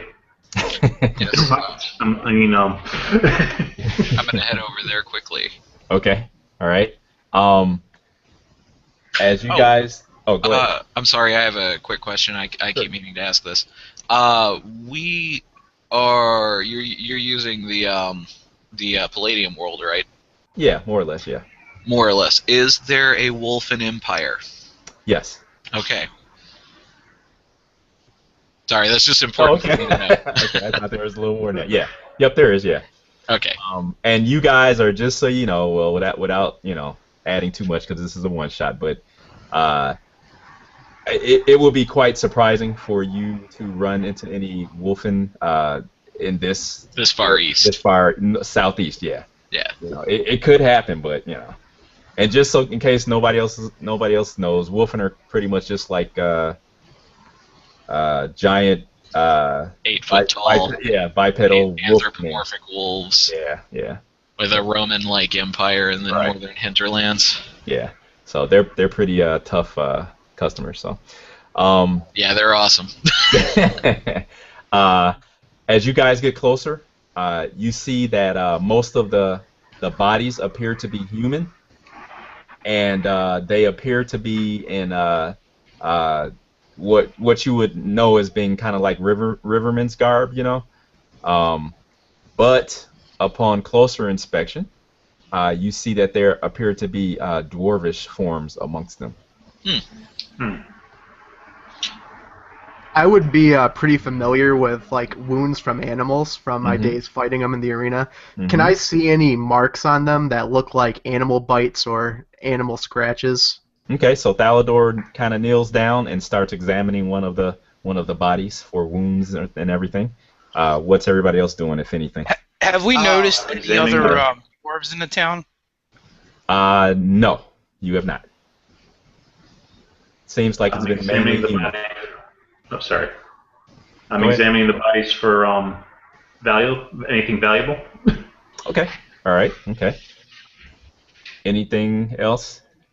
I'm assisting Thalador in his investigating of the corpses, the bodies, looking for clues as to what might have done this to these four individuals. Okay. Now, the bodies in their clothing, they look like all the other townsfolk, or specifically like people we saw on the docks? They look like docksmen, if that's a word. Yeah. Yeah. Okay. So I find it odd that that these folks are so far from the river. Yeah. I would agree. Indeed. If I was in the group, I would agree with you. Yes. I was going to approach quickly and also begin inspecting them. As I walk up, I'm taking one of my scarves and wrapping it around my nose. Oh, okay. The scent affronts you. Okay. It's rotting people. That's probably not great. Okay. That was a 20 on I investigation. have my wow. sachet. Okay. I All right. got a 19 as well, so. Oh my gosh. Okay. All right. Okay. Oh, I should roll that, shouldn't I? Okay. Yeah. Okay. Good grief. What was I gonna say? As far as the wounds go, the wounds were caused by weapons. Some slashing and some blunt trauma. 22 on 22? investigation. Man, you guys. Okay. All right. Those are like We're gonna find Pathfinder that rolls. clue. We're gonna find that clue to get us down the path. Yes. Well, if it makes you feel better, I have a modified 5. Okay, that's no. It is clear to me that these are frogs caught in play that transform them into man-like. Right. There is nothing to be found here. Continue on. Right, move along. You guys actually notice. I'll just give you guys a general, since we have all this investigation going on. I'll just give you guys a general idea of what you guys figure out. You come to find out that 3 of the 11 bodies are dwarvish, okay, and they're dressed in a type of nondescript chain shirt, okay, but no one's carrying any kind of equipment at all. Okay, and but you do notice that the dwarves appear to be quite gaunt looking and very pale of skin.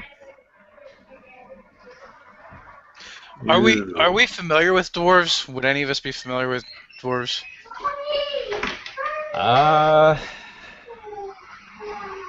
Well, I speak the I would language. say no, I guess. I mean, I would probably say, well, when you say familiar, what do you mean? Like as far as their physiology goes and stuff?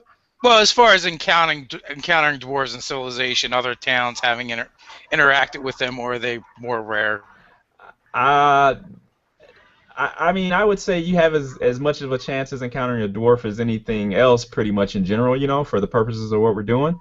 So, Okay. I mean, go ahead, roll with it. What do you get? So do they look like the standard dwarves that I would have seen in a town or a city? Okay. Or do they look like a variation? Okay. They don't. Upon closer inspection, you see that their skin looks almost ashen, or almost has like a grayish tinge to it.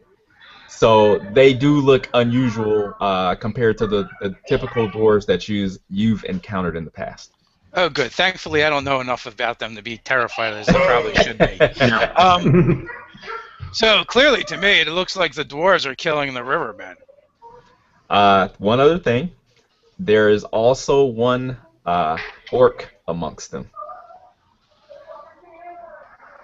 Orcs working with dwarves. This is crazy. What kind of Does orc is this?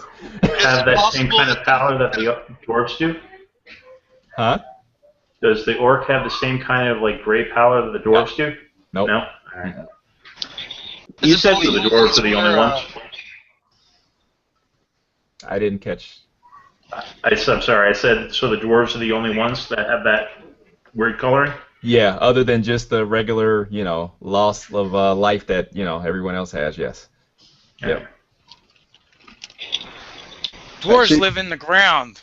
If we're going to find out what's going on, I suspect we're going to have to go underground. Thalador's disgusted and disturbed by this, mostly because he doesn't think that all the people dead were actually military based or combatants. Mm-hmm. Like there was no honor in the killing, and this really disturbs him. It looks like a slaughter. It really does. Aaron is thoroughly disgusted because they had no money on them. I'm sorry, Aaron. I said Aaron is thoroughly disgusted because they have no money on them. No, what you did find was you actually found a what looks to be like a I guess like a pendant of some sort. Okay. Okay, and what it looks like is that it's of a it's almost like a silver pendant, and in the center of this pendant seems to be kind of like a stylized eye of some sort, and for the eyeball or the orb of the eye, it's a piece of onyx. So you did find something. Okay. Cool. Thalador, it appears that the rivermen have made an accounting for themselves at least. That's true. Now you said we noticed squirrels and stuff like that. Mm-hmm. Yeah, as you guys are kind of still trying to figure out what's going on, you notice and you guys can hear that you start hearing the birds chirp, as the sun begins to come up. So the forest awakens around you pretty much. I'm gonna take a step back away from everybody a little bit, and I'm gonna take a kneel down. I'm gonna rub my hand on the ground. Mm-hmm. Then I'm gonna lift it up like I'm offering, and I'm gonna say, "Come share my tongue and speak with me." Ah, cool. Okay. And I'm gonna just pretty much trying to get a squirrel or something to speak with me. Okay. Casting Okay. speak with animals. Okay. All right. Cool. Okay. So you kind of like calm yourself, and the world around you kind of focuses, and in kind of like your vision, sort of like your mind's eye, you actually see that a squirrel kind of looks up, and kind of zeroes in on you, and begins to dart down the side of the tree, and starts to kind of carefully come towards you. All right, I'm gonna ask it. Did you see what happened here? Okay. Now, is this something where you can communicate fully with the animal? Do you know? Yeah. They only got like a sense of like the past 24 hours though. Okay, that's the only limitation. Okay. Basically, the squirrel chitters at you and quickly tells you that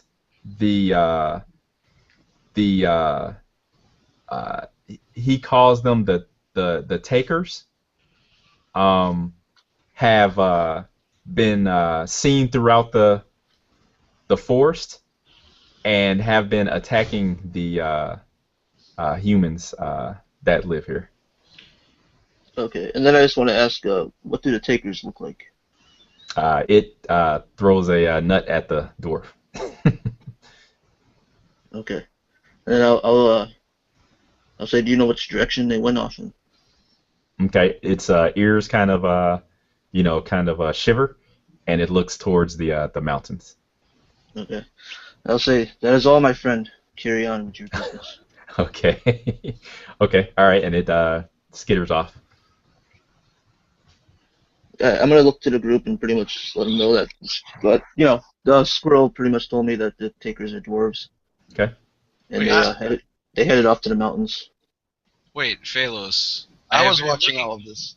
I've been investigating these corpses, and I've realized that these men were murdered.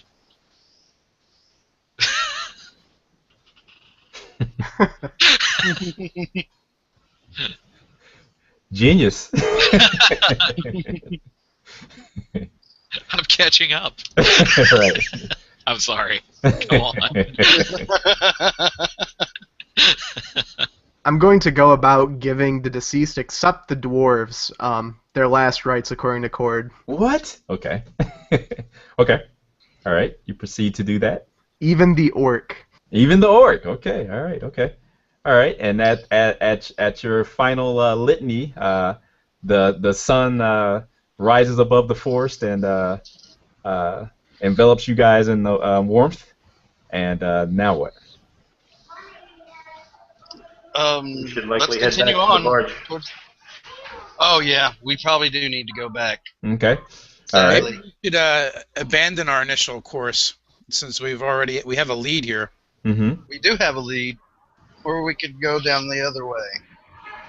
There's also the matter of the magistrate's involvement in this.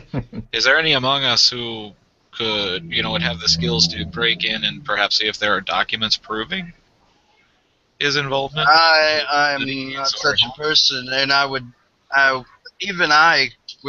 break in for such meager returns. That's almost foolish in my mind. I'm not sure if we want to become that involved with local politics. Take my meaning. Exactly. You make a firm argument that sways me to your side. It's like let them deal with themselves. I'm going to toss in there, I will be dealing with the magistrate in time. His evil has not gone unnoticed. Oh, okay. Salvador, I'd like to show you something. Like as you mentioned, if these people did not want corrupt politicians turning them over, they would behave as we do in Ophids Grassland. What is it you wish to show me? I show Thalador the pendant that I found. Okay.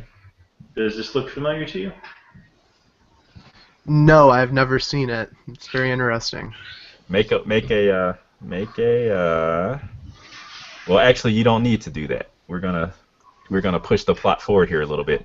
It does look familiar to you, to Thalador. Where would I have seen it before? And let me tell you, you think back, and you remember in the large neutral city to the east, known as Haven. While you were entertaining people in the arenas, you encountered an orc, and his name was Krek. Okay? And he was quite a formidable opponent, and he actually wore a pendant similar to the one that you see before you. Alright, so I'll say, I remember once in the arena fighting an orc with such a pendant. He fell like the rest, but I took note of its beauty. Interesting. What it belongs to, I know not. Other than that. Well, thank you very much. At this point, I would kind of ask the party, which way do we want to head with this, with our Sorry. investigation, so to speak? Do we go further into the mountains, or do we go upstream or downstream? I think in the mountains we'll find more dwarves. True. It appears dwarves are murdering the townsfolk. Then let's This go. must seems very odd indeed. It'd be much easier to run to the mountains after an attack, unnoticed. That would be my inclination as well. Perhaps we should go back to the town, though, and let the dockmaster know. Or perhaps not, because if the magistrate is involved, if we tip them off, then they may know we're coming. True. I'll say, with all of that in mind, I'm just gonna suggest we continue towards the Shattered Mountains and hope a horrible fate does not befall us. It seems like the best course, rethinking it, but we should probably let the Dockmaster know, so we may avail ourselves of his wrath. kindness at a later time. I fear that might be a mistake, though. If the magistrate, if he's in cahoots with the magistrate, or just has spies, then we'll be letting them know what we're doing. True. If any word spreads that we're heading this way, who knows what they've got for communication with the mountain. Yeah, I'm sure we can smooth it over with a little bit of coin later on. That makes sense. Perhaps we should just head into the mountains. Well, you all know how personable I am. I'm sure I can work something out. And coin fixes everything. Absolutely. Fixes me.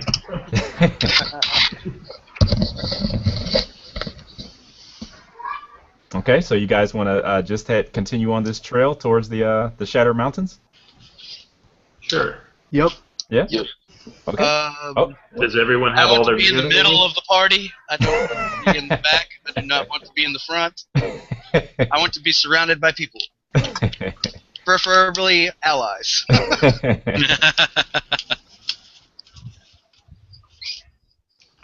Okay. All right. Okay. I'll take either point or second rank, Okay. so I can ferret stuff out. Unless somebody else is better at ferreting than I am. I'll take Vanguard and protect the rear. Okay. I'll take secondary position. Okay. I will just hang out wherever you guys think you need me. Okay. Okay. All right. So you guys get in your marching order, fall in the line there, and continue onwards up this westerly path, which you can tell actually slowly gets more rocky and hilly, and you can tell you're starting to go up an incline as you get closer and closer to the mountainous area. Aaron, you are the first to hear or to notice the sound of guttural voices. Do I recognize it? Is it in common or? No, it's not in common.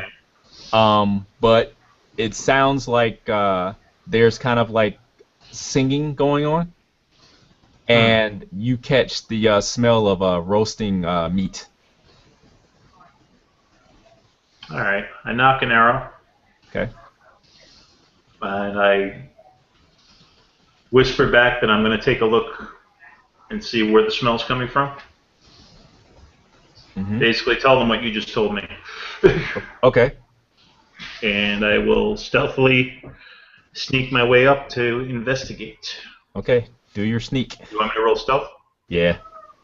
All right. Hold on.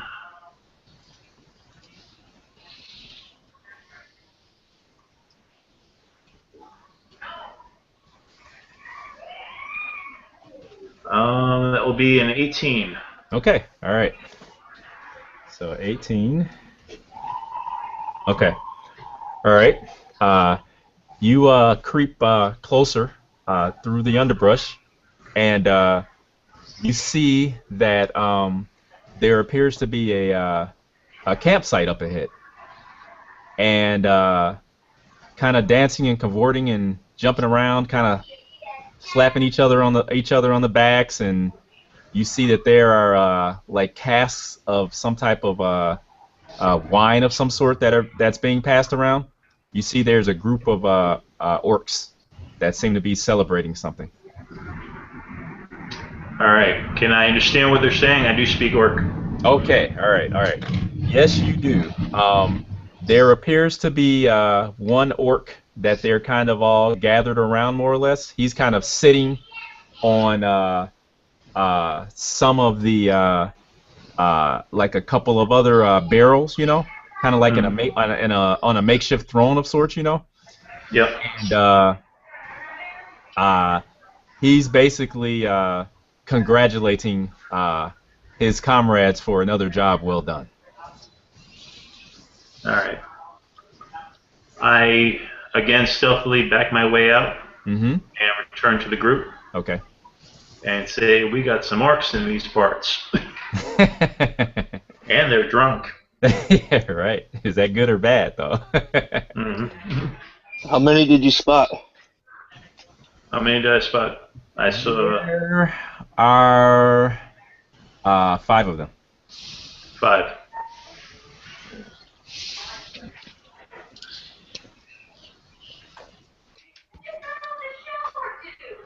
Let's dispense with some justice. I second that motion, Vilcor. Sure. Let's kill them swiftly. Boy. They seem like they have a lot of wine. Even better. How far away were they? How far away were they? Just right up the bend. Not very far at all. All right.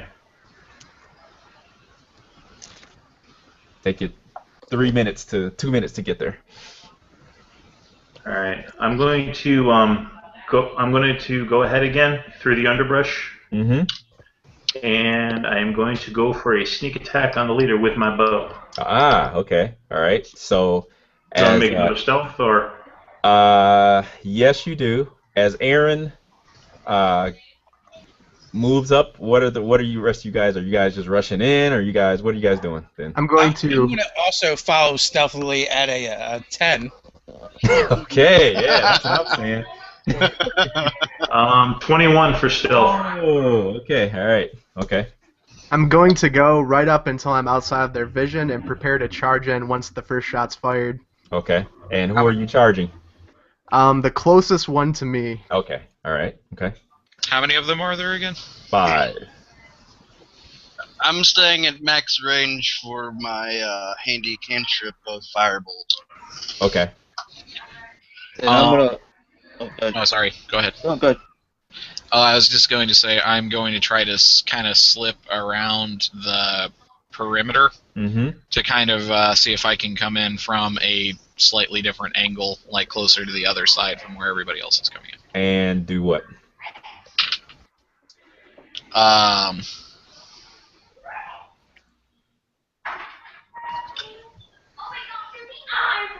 Actually, what I am going to do is step out.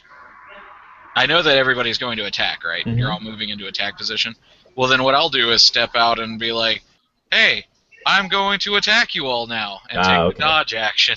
Okay, I got you. Yeah, get some attention. Okay, that's good. Okay. All right. I take that. Do I have advantage on them? Yeah, you will. Yeah. Okay. Yeah. Is that it? Is that everybody? No, I'm gonna cast produce flame, the cantrip of mine. And it just pretty much creates a flame around a small flame around my hand. And I'm just gonna hold that for. It lasts for 10 minutes, so I'm just gonna wait for the battle to attack before I do anything else with it. Gotcha. Okay. All right. Now, would that let you do anything to the? It will also let me do a 1d8 fire damage from a 30-foot distance. Okay. Okay. All right. That's good too. Okay. All right. Okay. So have Aaron make his roll on the leader. 10. Do I get a reroll because of advantage? Is that how that works? Yeah. If you have advantage, you can roll and take the better. All right. Or you have to roll, and then that next roll you have to take, right? I think that's Yep. how Yes, I think so. With advantage, you roll 2 at the same time. And Yeah, take you should have rolled 2 at the same time, but yeah. All take right, the better well. one. Yeah. You want me to clear that, or I'll just roll a second one? Just roll the second one. You're fine. All right. Yeah.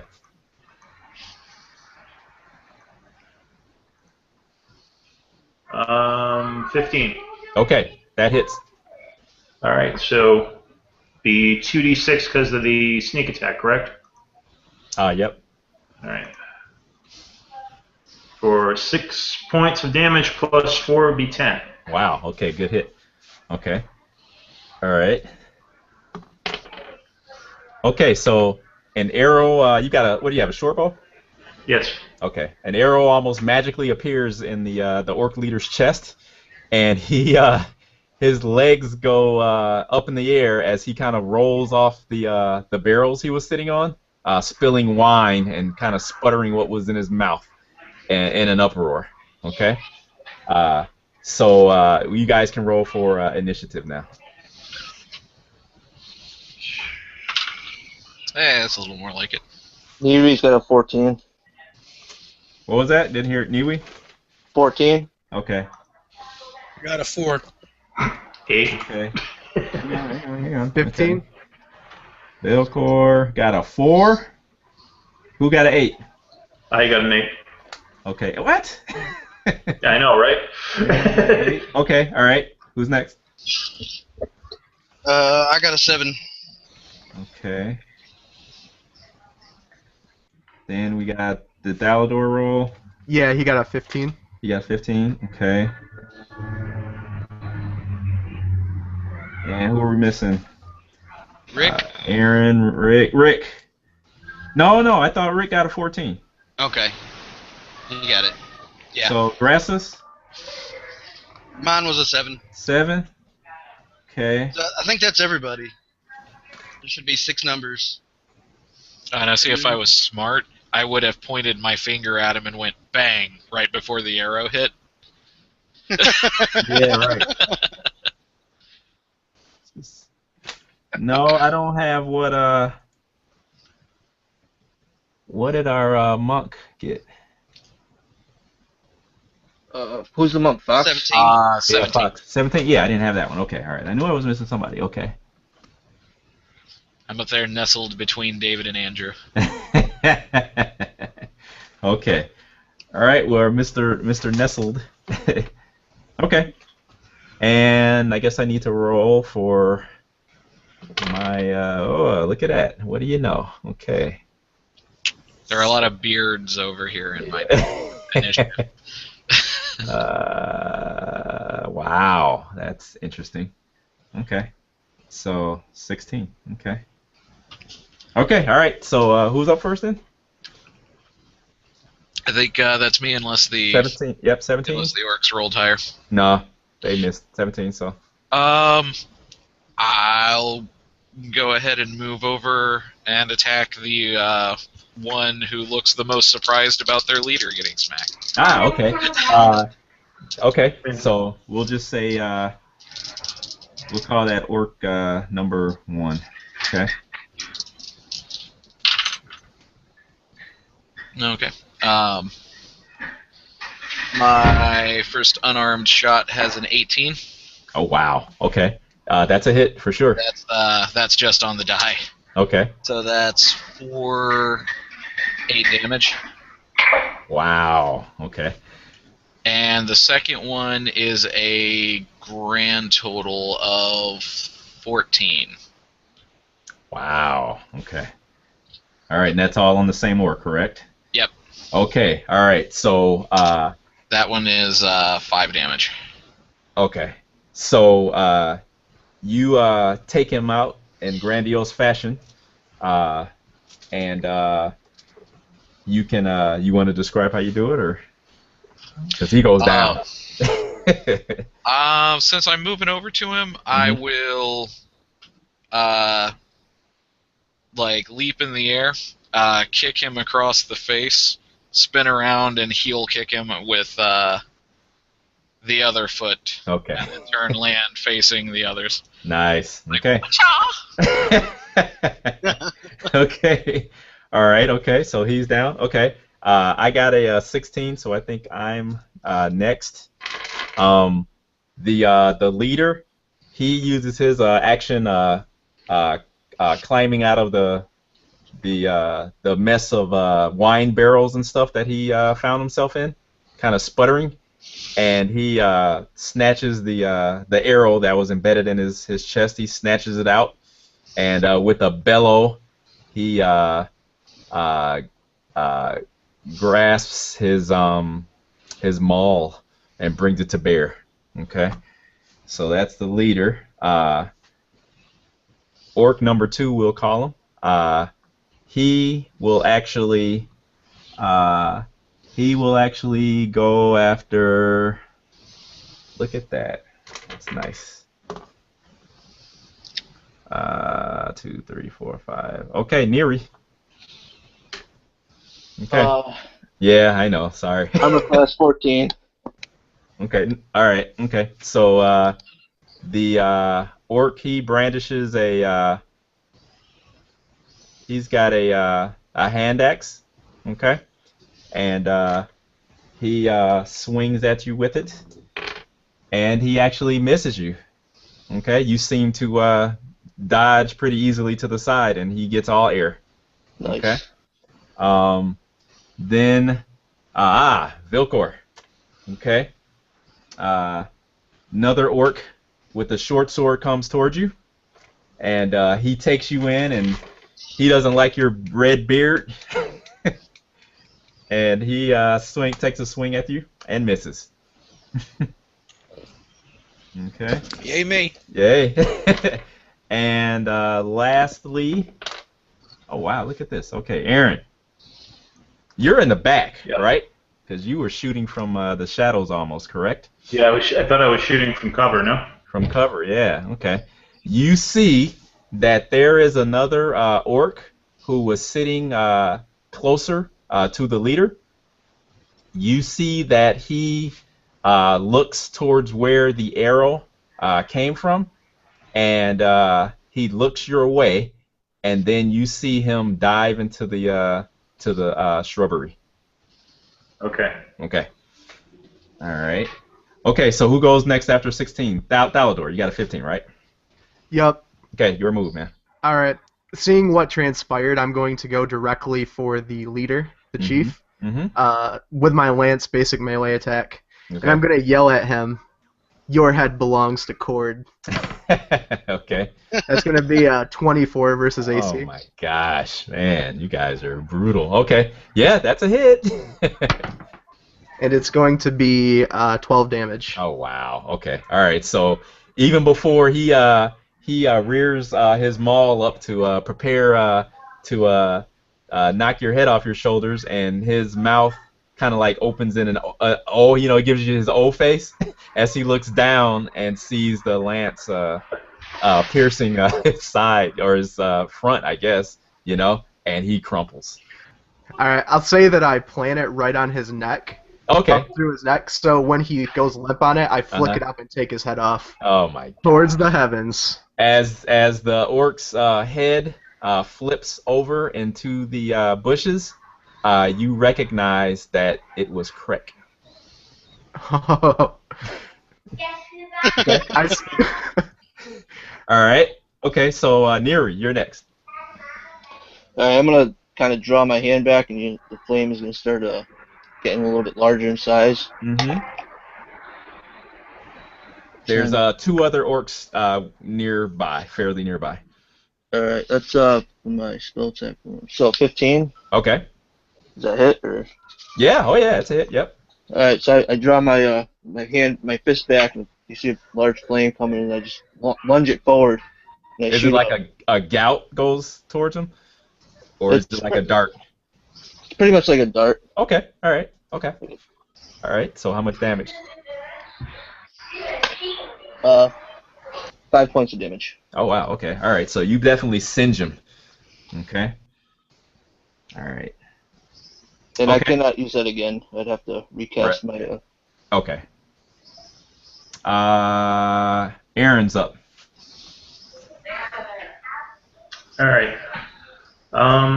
I'm going to try to track the orc that went into the bush. Mm-hmm. I'm dropping my short bow and drawing my rapier and my dagger. Okay. And I am looking for him. Okay, make a roll. Perception. Perception? Yep. Okay.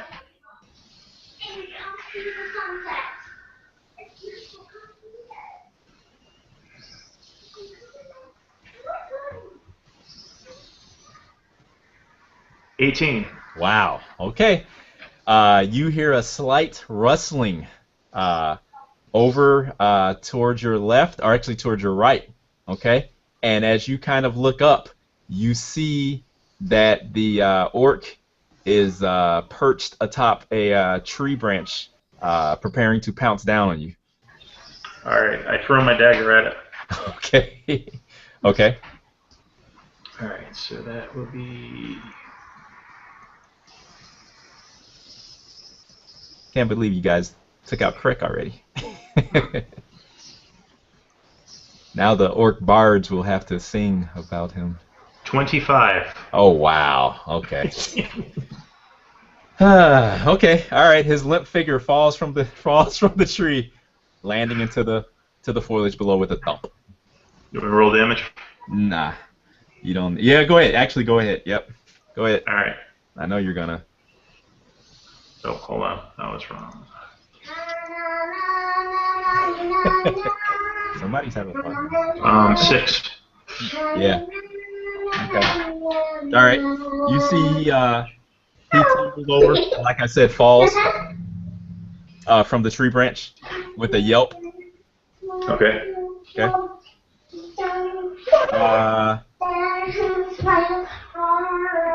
Grasses. Okay. 2 orcs left. Yep. One's wounded and one's fresh. I'll go ahead and roll for a ranged attack of firebolt. I'm gonna draw out my trident and aim it at the one that hasn't been hit. Oh, okay. All right. Okay.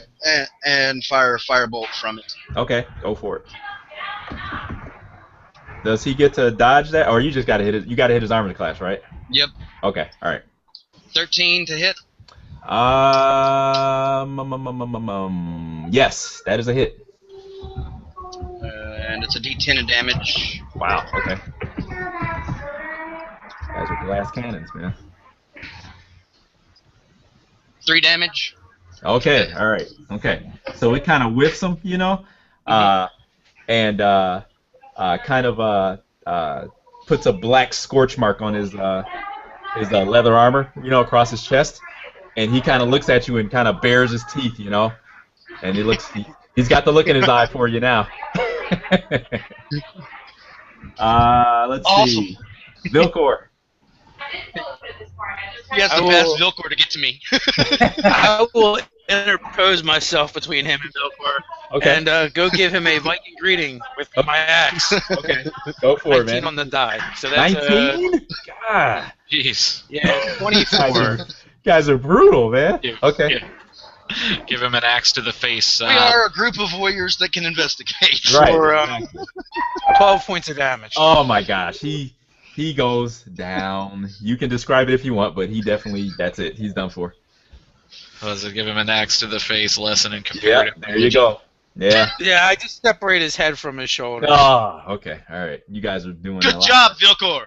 Okay. All right. So we got one orc that was pretty scorched that's left, and top of the initiative is our monk, our illustrious monk. How many did you say are still standing? 1. And he kind of looks and he starts kind of backing up, tripping over some of the knocked over wine casks that are scattered everywhere. Take him alive! Who says that? Vilcor. Take him alive. We will question him. I'm going to rend his soul from his. I second that. I will punch you. I will punch him in the soul.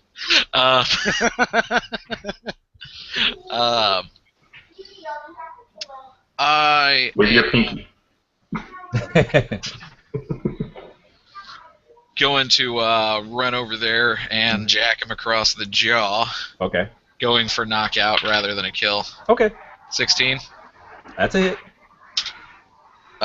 7. Solid blow across the jaw. Okay. If he doesn't go down, I will hit him again. Go ahead. He kind of his head jerks, but he doesn't go down. I will knee him in the stomach upwards towards the rib cage, see if I can take the air out of those lungs. Also going for a knockout. Okay. That's a 7. Oh. Okay, so you just give him a glancing, blow that skates across his ribs as he's kind of spinning. You didn't set it right. Just kind of pat him on the stomach, like, you good, buddy? Okay. He can't do that. He'll attempt to run, so you will, I think, and get a attack of opportunity on him because he tries to bolt. All right. No? 6. You whiffled it? Okay, Even all right. worse. So you see the orc, he spins with the monk's punch across his face and kind of does a, kind of like a goofy kind of trip run, and he's trying to make his way into the forest. And Thalador is up. Is he within range for me to attack still? No, unless you throw your lance at him. Okay, what I'm going to do then is I'm going to take Krek's body and throw it on the fire. Okay. All right. No comment right now, though. Okay. All right. So then, who do we have? Neri. I'm just gonna let him run. You're gonna let him run? Okay. Going down the line. Then we've got Aaron. Can I whip a dagger at him? Not really, because you're still kind of in the treat area. So no. He said he was going for the forest. I didn't know. Get him to warn them. Yeah, he's kind of going across the other side of the campsite. I'm sorry. Yeah. So he's all right, then I'm gonna go to the orc I took out of the tree to retrieve my dagger. Okay. All right. And Grassus? He's probably long gone for my measly 120-foot range. No, you can get him. Okay. Yeah, he's I not can that snag bad. him. Okay. Go I'm right gonna ahead. try. Let me do that. Is that an instant spell, or does it take a turn? It takes an action. Okay, action. Yeah. Okay, it's fine. Yep.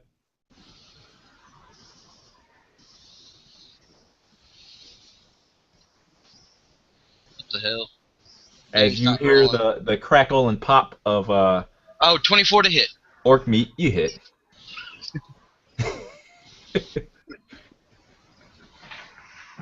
And it's Something's for cooking. 9 damage. Oh, he goes down.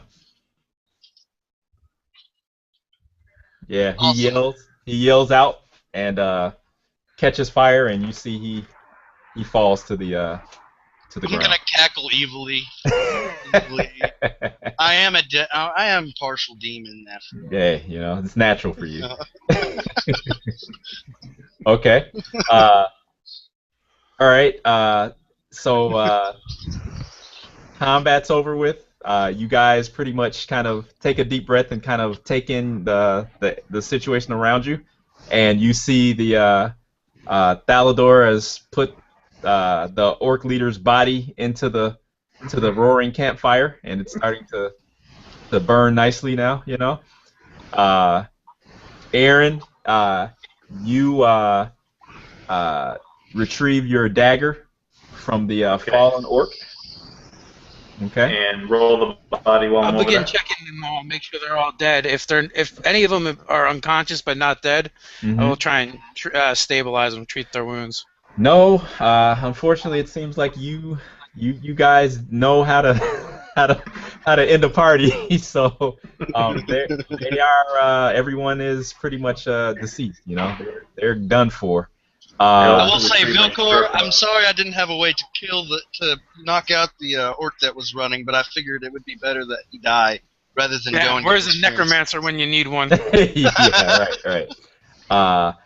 Aaron, you searched the body of that orc that he took down, and Aaron finds Where's it at? He finds that there is a map case on that orc. Okay. Okay. All right. I also retrieved my short bow from where I threw it, and then Yes. returned to the group. Okay. All right. Okay. So you guys are standing there around in the middle of the camp now. Okay. I'm walking around just like shooting firebolts at the dead orcs just to make sure. Okay. Okay. They're done. Roll those bodies before you burn them. Right. I'm drinking some wine that they had left and saying some things about Krek. Oh, okay. All right. He was he was a gladiator. Okay. Not particularly skilled. Yeah, right. But now he belongs to Cord. You guys see that there is behind the remember when I told you that there were a bunch of barrels that Krek was kind of sitting on, like it was his little throne or whatever, you see that mixed in those barrels that there's a kind of like a I don't know, like a small kind of chest, in there. What else? There's several. Okay. There's several casks of wine. You see, there's like, and they're like, I don't know, like I guess the size of like maybe they're like 2 feet, tall wine casks. You see three of them are actually unopened, and the other ones are drinkable. And the wine's decent. It's not the best, but it's decent, And then there's like they were actually originally they were roasting a deer, so there's that there too. So. Oh, Crick's body didn't ruin it? Yeah, well, it did actually. You're right. Yeah, because Thalador didn't say he moved the deer; he just threw the body over there. So. Yeah. I'm sorry, comrades. I felt the the blood. The power of Cord coursing through me. Yeah. Is the chest locked? Who wants to know? I want to know. Okay. As Aaron tries to open it, it appears to be locked. I didn't say I was trying to open it. Well, I only asked okay. if it was locked. Well, you can't tell by just looking at it. There's not a big padlock on it. All right. Well, using sleight of hand and my thieves' tools, I'll poke around on it. Okay. All right. I'm watching him. with interest, right? Yeah. With investigation roll. So Let yeah, me get my bonus on here. Okay. Now having expertise in sleight of hand negates the bonus you get from thieves' tools, correct? I don't know if it when you say negate it. I don't know if it. Well, because I remember seeing in the book that if you have two no, it doesn't. bonuses, they don't double up, right? You don't get both of them. Okay. Yes. Yep. You're right. Yep. 21. Okay. All right. Well, with with not too much of a challenge at all, Aaron quickly opens up this chest or cask, and you see that.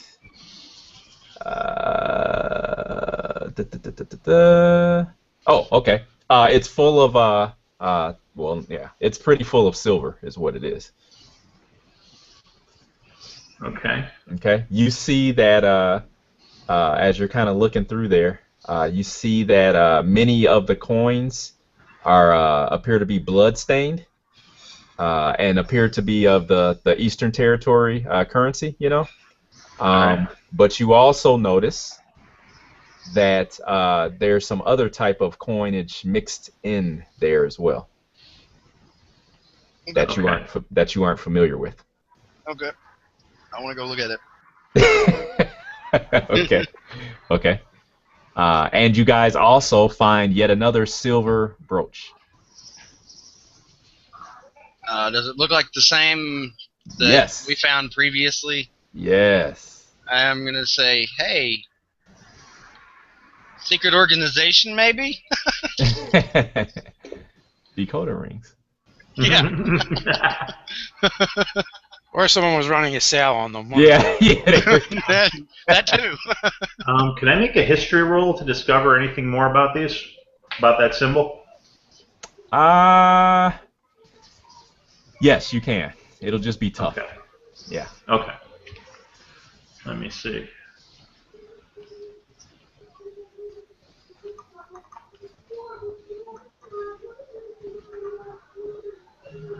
17. Oh wow. And I believe that will be a yes. I think. Let me see here. No. Sorry. Nope. Oh, okay. Nope. Nope. Okay. That was about the brooch, right? Yep. Okay. No. I figure we already tried the theological approach. I figure we just go for the straight historical approach this time. No. You just. But I'll give you this. If anything, you guys are quite aware, and this only reinforces the fact that this appears to be of a design that and craftsmanship that seems to be of very old. You know, nothing fairly recent or modern as far as you guys go. Oh wow. Okay. Christus is starting to make little connections in his mind at this point. Okay. We found the structure. We find these. It's all old, very old. Mm-hmm. Are they generally the same? Would I know that they're generally the same area, or would I need to roll a history for that? Are they generally the same what again? To see if they are generally from the same era, kind of. Oh yeah. No, they well generally yes. You don't have to roll for that. Okay. Yeah. Cool. So they're pretty much identical. Yeah. Well, not identical, but yes, they're from pretty much the same era or whatever. Mm-hmm. Too cool. All right. Curious, and curious, sir. How many coins did we find exactly? So you're gonna sit there and you're gonna count yes. coins? Okay. All right. So what's everybody else doing while this is going on? I am going to check out the perimeter. Okay. I'm going to go with Vilcor, and I'm going to inquire about that move he used for that decapitation. Similar to your lance flick move that ended in decapitation. Okay. All right. I'm also going to search around the perimeter to see if I can find any other clues. Okay. Did anybody look for documents? Somebody did something. I rolled up the map case while I'm looking through the underbrush. I didn't know if you were just keeping it to yourself or what. I didn't want to say. Okay. And I toss it to him. Okay. I will look through that. Okay. Okay. Anything else? Is that everybody? Everybody's got something they're doing? I'm watching the orc's body burn on the fire. Oh gosh. Okay. Okay. We did check the burning orc for items or clues before we burnt him. Yes. No, you pretty much. That's in character. No, Christus was too busy trying to make sure they were dead. Yeah. Paladins of Kord are hasty, like right. the approaching storm. Meeting out justice. Okay. That move. All right, I rolled a 15 for investigation.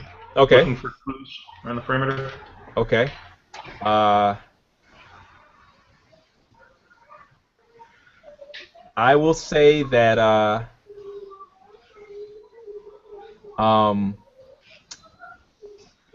there, as far as around the perimeter, that you find that there appears to be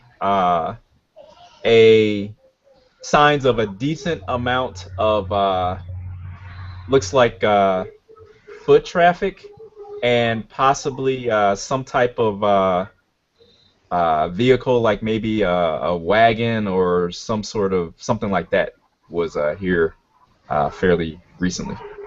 Okay. Okay. As far as the map case goes, or the scroll case, it is a map, okay, inside. And looking at it, you can see that it's a crude kind of like sketch of the surrounding area. And marked on it is visibly a trail that leads alongside the river going into the mountains. And there's some kind of scrawled writings on the around the perimeter of the map, but I don't think anybody here can read them. Would be my guess. That would be my guess. I think. Are they in the Dwarven or the Elven script? No. Yeah. Okay. How about Infernal? Ah, man, no, that would be cool though. No.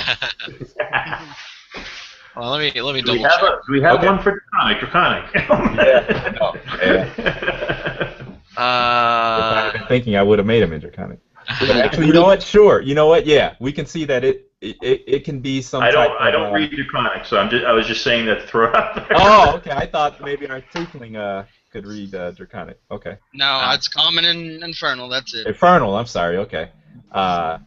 Let's say that it's actually kind of like a bastardization of kind of Infernal, Okay. and you can see that you can infer from the crude writing that there appears to be a source of possible great wealth in the mountains.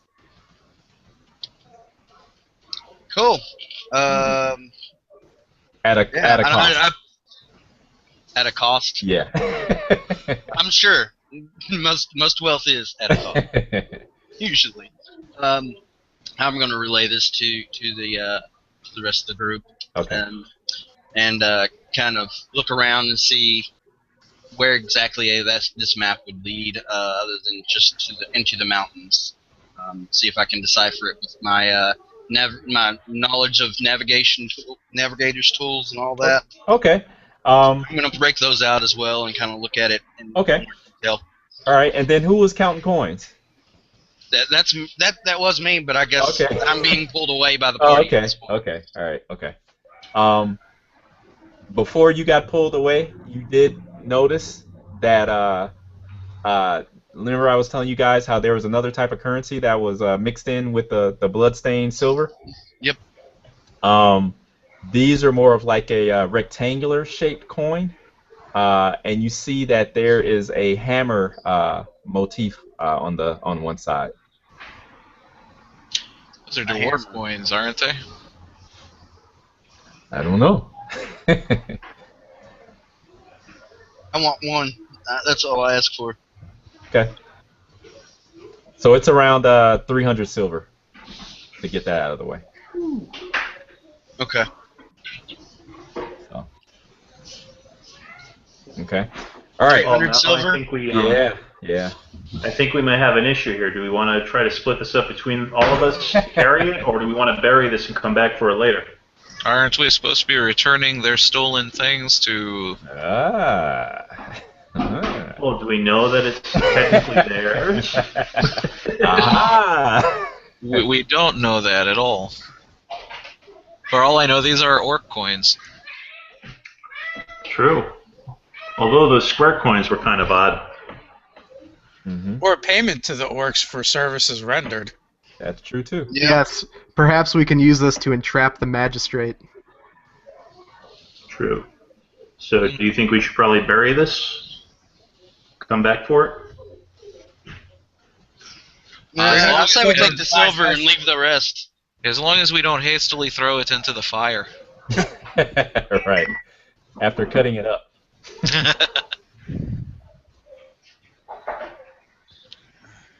How bad is the smell from that now? That's been in there a while. It's a man. burning body. It's got to be bad. You know. And it's a burning orc body, so it's even worse. So yeah, it's got to be. pretty Hey, bad. no need to be racist. Orcs are people Not being too. racist, just being true. A drunk orc body in a fire. Well, then it smells a little less bad. It's wine cured. Right. Yeah. If nobody else wants to split up the silver, I'm going to keep it all for myself. That's all I'm saying. I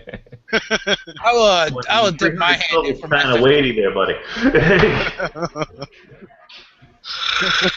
So Vilcor just takes a handful. yeah, a handful of 50.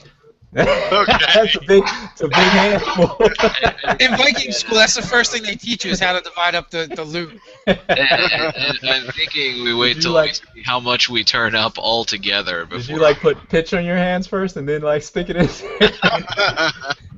You got into You don't have to take out his 50. I'll give it to him. That's funny. If he walks.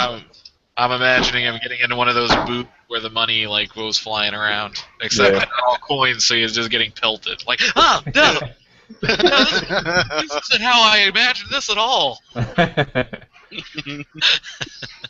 Okay. So does anybody else want a split of the coin? A pittance is all I require to perform my heavenly duties. 1 silver piece. Yes. Okay. I'll take what I can carry. Okay. So. And then I'll bury it by a tree and mark it some way. We'll split it up between 3 people, basically. Okay, so Minus that's 1. I'll Okay. short myself. okay. Because I'm a nice guy, you know. So that's between 3 people, you know. So Yeah. okay.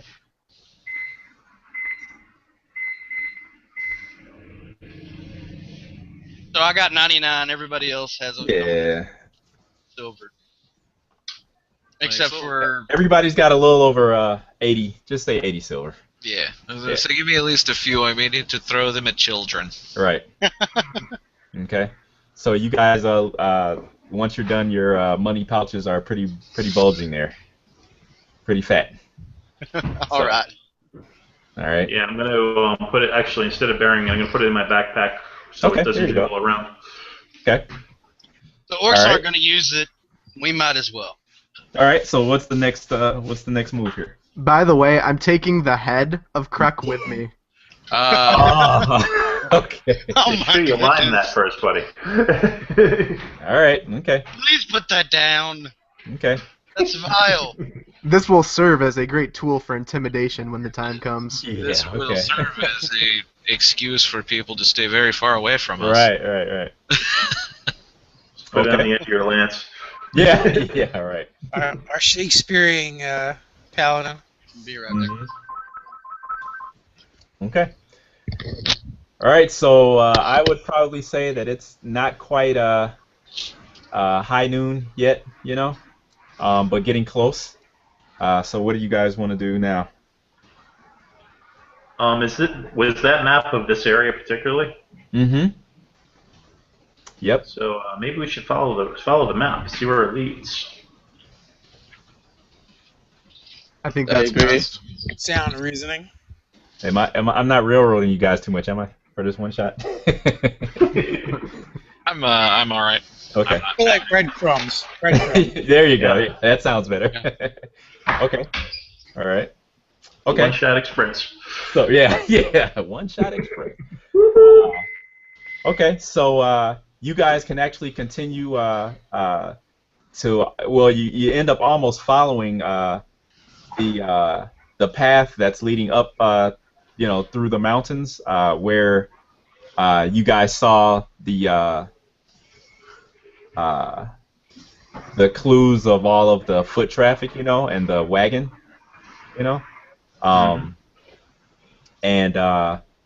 but because of the fact that the path gets more and more rocky as you start heading up, you pretty much don't see any signs of any kind of traffic of any sort.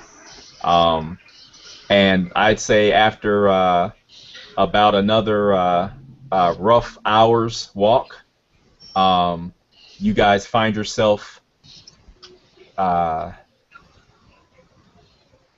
in front of 2 crumbling stone doors set into the face of the mountain.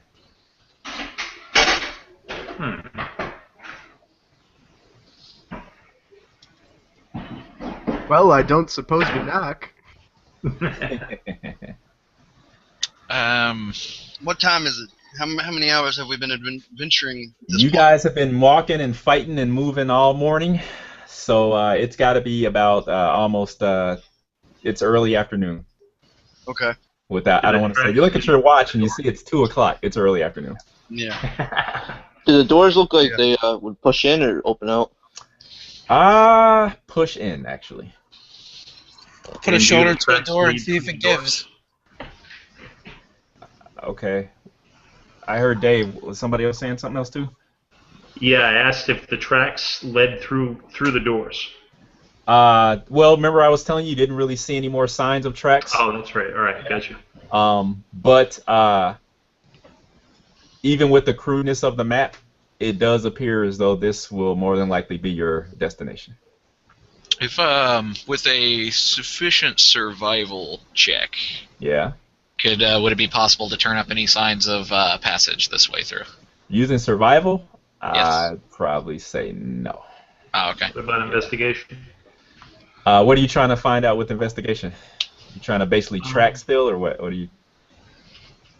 I'm basically just looking for traffic around the doors themselves, whether the doors themselves are a ruse, and if there's another like side path maybe. Okay, sure. All right. I'll let you roll that. As you're kind of looking around and everything, Thalador goes up to the doors, and 15. What'd you get? Sorry. 15. 15? Yeah. No, you don't see any other side paths, and the only disturbances, or I guess is what I could say, that you see around the doors is kind of like the remnants of like pieces of rock and stuff that have like fallen, or been disturbed, kind of. So it's really hard to say, is what I'm trying to tell you. Are there any symbols similar to what I had witnessed on the altar? Symbols where? Like religious symbols from like the pagan deity? Where you? Where on the door, like on the stone, on the doors. Okay. I was just gonna tell you, as you see Thalador walk up to the doors, you notice that these carved stone portals, they depict like a real like a grim, dark scene of like chaos and mayhem. You see that there's like bodies that are like writhing in like stone flames, and then like above that you see that there's like a twisted tentacled form that's kind of writhing in kind of like perverse amusement. So yeah, there you don't see the only thing that you the only thing that you see that is similar is that you notice that the writhing tentacled figure, or whatever it is, also only has one eye. And I'm sorry, that was Vilcor that was pushing up against the doors, I think.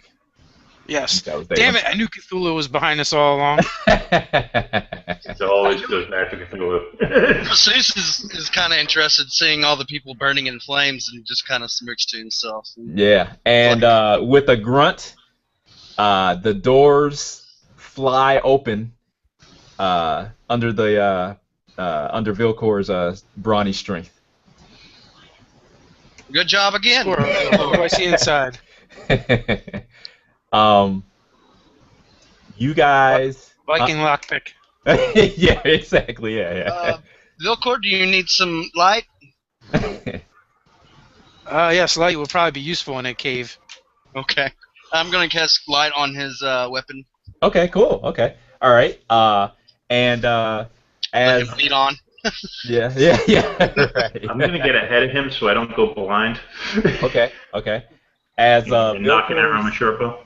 as his axe kind of lights up with an inner light, you guys see that there's a hall that stretches away before you. With the as Vilcor kind of walks up and Aaron's kind of jumping up ahead of him, you guys can see that the axe kind of illuminates the walls on the sides of this hall. And you see that these rocky walls they're worked real smooth and kind of polished to a dull finish. And then you see that the ceiling, it's like maybe about 12 feet above you, and it also is looks to be polished smooth. Wow. Ah, fine craftsmanship. Yeah. Looks too good for orcs. As Aaron kind of makes his way forward a little bit, you kind of stop with a start as you see that are those you aren't sure, are those figures to either side of you? Maybe. Carved into the stone or actual figures? Ah, and you notice that they're actually statues. Okay. I will investigate about them. Okay. All right. What's everybody else doing? You guys coming in, or are you letting Aaron and Vilcor? I'm behind Vilcor. Oh, you are behind Vilcor? Okay. Right Okay. behind him. Okay. Yeah, so am I. Okay. Yeah. All right. Okay. So. Oh, so I'm behind the two Marshall people, obviously. Let them take the hits. Okay. I can't do that. Okay. Okay. 14 on investigation. As you guys move forward, pretty much as a whole, more or less, you guys see that these statues, that they're in like various states of, I guess, what do they call it? Supplication or whatever, you know, like on hands and knees, you know. Yeah. But you see that the figures, they appear to be like, they appear to be elves, humans, and even some dwarves. Okay. Two of them flank the passageway that you guys are, the hall, you know, that you just came in, you know. And then you see there's kind of like two more on either side of the hall, like at the midpoint. And then at the end of the hall, you see that two of them are positioned on either side of a door that apparently leads out. I have a Right, bad anything feeling on the about statues? this. So I don't know. I might not have explained it, but there's basically a door on the left, there's a door on the right, and then there's a doorway at the end of the hall, pretty much, to make it simple. Let's I'll try the door on the right. Okay. All right. So you guys see Vilcor kind of Veering towards the door on the right. It looks like his patience is is wearing thin, and he kind of quickly moves to the one on the right, right, Dave? Yes. Okay. He moves to the door on the right. Okay. And I'd like to stand on the side opposite, not the side opposite the opening, so when it opens, I can quickly look around the corner if I want to. Okay. If that makes sense to you. I think I understand, yeah. As you guys see, as Vilcor moves quickly towards the door to the right, the statues in can't think of the word I want to use. Basically, all at the same time, you know. Simultaneously. Simultaneously, thank you. You hear booming from these statues. Unbelievers, the Lord of the Great Domains curses you. Flee or be destroyed. And Your Lord is weak, and he will be supplicated. it kind of echoes into the distance. Do the statues move? No. No. Nope. You saw that kind of over their carven lips, you know, animated mouths were speaking. Oh, all right. Well, I have no time for their parlor tricks. Open the door. Okay. Okay, so you went to the door. Okay, to the right. Okay. What could possibly go wrong? Yeah, right. I know we don't have anybody who could, you know, check the door for traps or anything like that with us now. No. As Vilcor, as you go through the door to the right, you come into another smaller chamber, and you actually have to bend over, or you know, kind of kneel down, I should say, because the ceiling is so low in here. It's only like about 6 feet from the floor, and you see in one corner of the room that there's a bubbling spring there. And you also see that in the opposite corner of the room, there's a narrow stone staircase that goes down into the darkness, and you notice that the staircase is covered in patches of like glowing. What is it? Lichen, right? Is that how you pronounce that, guys? Lichen. Sorry, Yeah. lichen. Yeah. So, and otherwise in this room, you see that there's a lot of small, unstoppered casks. Okay. Hmm. There's stairs in here, leading downward. Hmm. Do we want to go down? Sure. Or we can check the other doors. Yeah. I'm going to look closer at those casks. Okay. They're empty, and you can surmise that they were used to collect the water. Ah. I want to investigate around the pool itself. Okay. Does it seem significant in any way, or does it just seem like normal water? It seems like normal water, but you do kind of you would think that it seems to be pretty fresh, you know. It's kind of cool. Is it clear? Yeah. Mm-hmm. Okay. Doesn't smell out or anything like that? No. No. Seems pretty legit.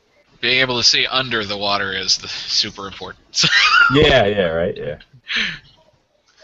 I'll check the door across from this one. Okay. All right. Okay. All right. Same thing. Same thing. Okay. All right. Okay. You see, it's another smaller chamber. Okay. You see that there's like stone pillars, you know, that are running the length of this chamber. Okay. And you see that there's also another soft glow, you know, of light from here.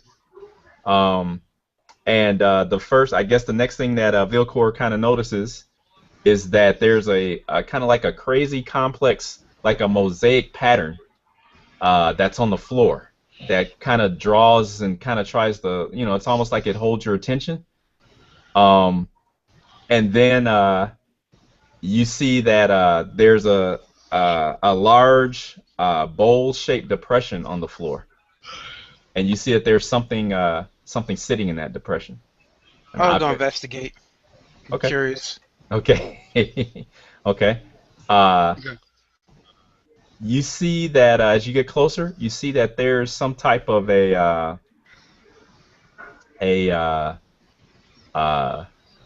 stone or like a misshapen rock sitting in that depression. Like, and it's around head size. Huh. I would like to investigate, but apparently I don't notice anything at all because You I'm noticed. one. I'm playing. Oh, you did? Yeah, I critical failed on my wow. investigation of this room, so Okay. it's a room. Well, you don't notice anything. Well, I don't want to say out of the ordinary, but nothing. Yeah. Spectacular. Yeah. It's clear that this was a troglodyte nursery. Well, there's nothing to find here. Right.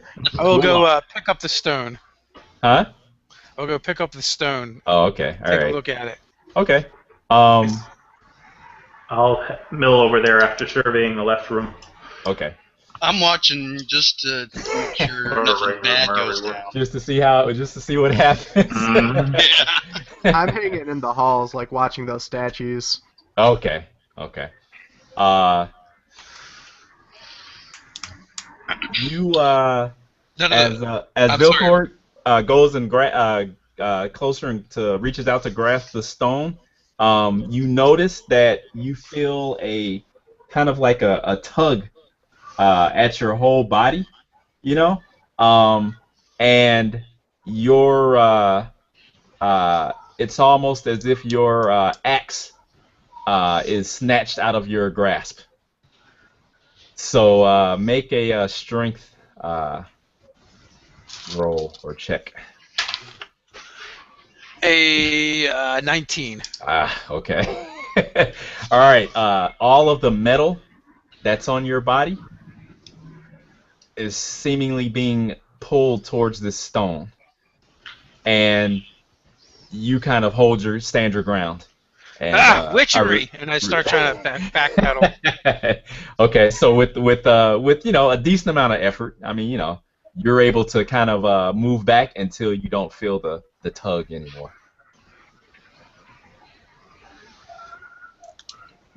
Be careful! I don't know what it is, but it was pulling me towards it. Oh. I tried to rip the axe right from my grasp. And I saw this, yes.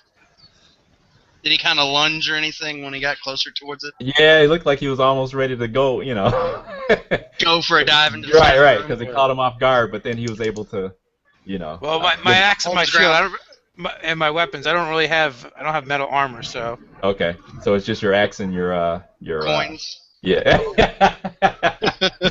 Yeah. Right. Yeah.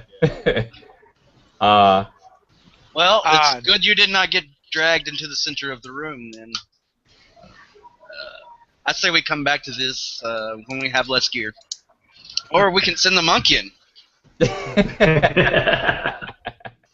When in doubt, send the monk. I've yet to see any sign of the orcs. I can look at it if you want. This is sort of out of my bailiwick. Right. Were there any other doors in this room? There's one more Yes. down the hall. Yes. No, I'm talking about in the room with the magnetic stone in it. Was there a door in there? No. No? Nope. All right.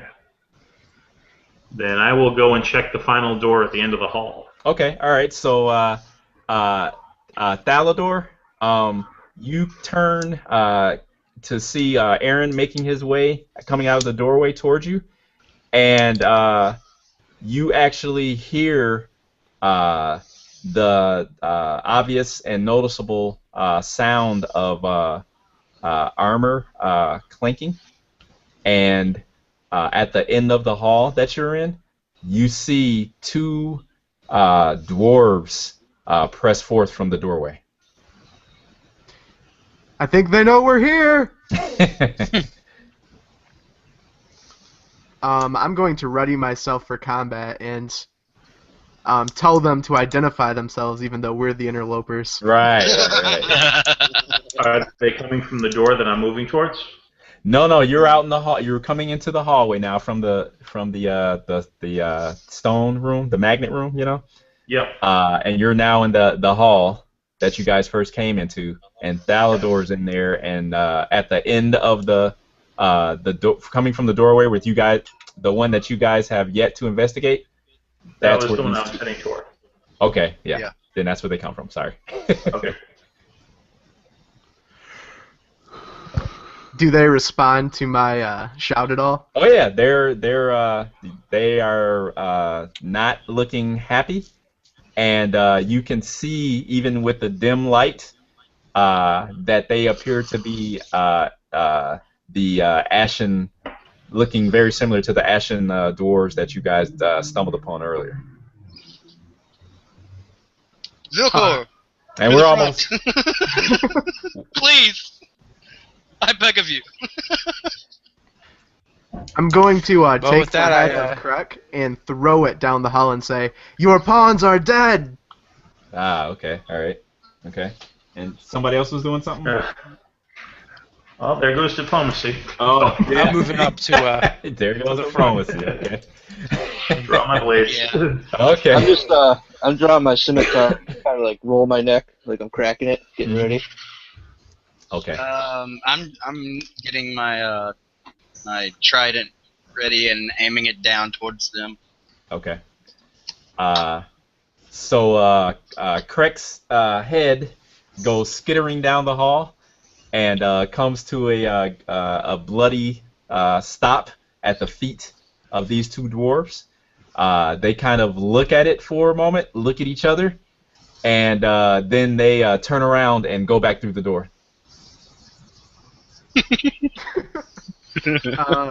I just turn and look at the rest of the members of the party and give them a confused look. Okay. I'd say bolt after them. They're getting away. Yes. They're going to warn the rest. All right, I'll give flight. I'll give chase. Yeah. Okay. Chasing and Going with them. Okay. All right. Okay. Cool. Okay. Let's see here. Okay. All right. You guys burst through the that doorway, and you guys see that you're in some kind of like not a hall, but a court of some sort, I guess I could say. You see that there's this time you see like large dwarven statues carved from some type of like black stone. You see that they're kind of like they're actually stylized like columns, you know, that are going up to the ceiling. And you see that on the walls in this room that there are a bunch of like carved murals, and these murals look like they're telling a story of some sort. Okay. At the far end, directly ahead of you guys of this room, you guys see a statue that looks almost exactly like the carved relief that was on the doors, you know, that you guys first came into this place, you know. You see the tentacled creature again with the single, you know, unblinking eye, and you see that this statue, it's holding like a screaming human figure, you know, and to keep it PG-13, you see that all the tentacles are going places where they shouldn't be going, you know. It's not a pretty sight, you know. And before this statue, you see that there's like a low, kind of like a throne of sorts that's dwarf-sized, okay? And then to either side of this throne, you see two other smaller, less imposing chairs. And that's what you see. Okay. Any orcs? Where did the dwarves go? You don't know. No sight of them. I can't. Aldor, what do you make of this evil? That must be their god of perversion and mental illness. You think? Yeah. I do not know. Is there any other way out of this room? Not obvious to you guys. Just standing there in the doorway that you see. Okay. They have to be in here somewhere as I start looking around. I'm looking around. Look as on the well. columns and behind the statues. Okay. It was this straight through, or was there a hallway? No, it was a straight shot. There was no other way you got, you know. It was a straight shot, yeah. I'm going to start feeling along the walls to see if anything feels like a seam or a secret path, you know. Okay. As you're investigating and kind of feeling amongst the walls and stuff, you notice that the murals seem to depict some type of conflict between one type of dwarf and another type. Okay? And it looks like the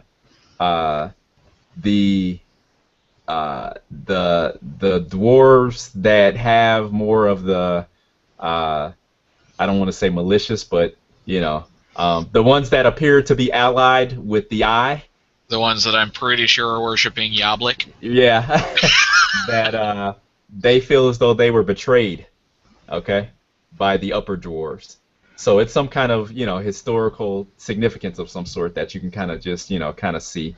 And there's long battles and, you know, all this kind of stuff. But of course, the dwarves that created the mural are the ones that were wronged, and they're the, you know, they're the ones that are in the right, of course, you know. Yeah. Yeah. They're the ones who wrote the history. So. Right. Exactly. Exactly. You know how it goes. And you are actually as you're moving along the mural. Yeah. You actually feel a hidden lever that you touch. Well, let's pull that. Okay. All right. I like Paladins of Kord. I'm impatient. We're almost done, guys. You pull the lever, okay, and you see that just off to your left, part of the mural moves and opens up, revealing a passageway, and which is shadowy.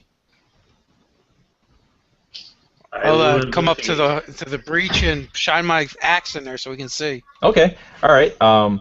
You see that there appears to be a short hall, okay, and there's another chamber beyond, and you can actually see that there appears to be like the flickering of flames, like there's some type of large bonfire of some sort in that direction.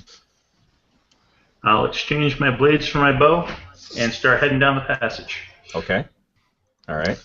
I'll follow. Okay. I advance as well. It's time for these bastards to taste my magical axe. Okay. Okay. All right. Well said, Vilcor. Well said. You guys come into a round-ish chamber, okay? And it's really not much of anything in here. It looks like it's full of like practice dummies, you know, like martial practice, you know, for martial practice and stuff, you know, and like wooden weapons and stuff like that.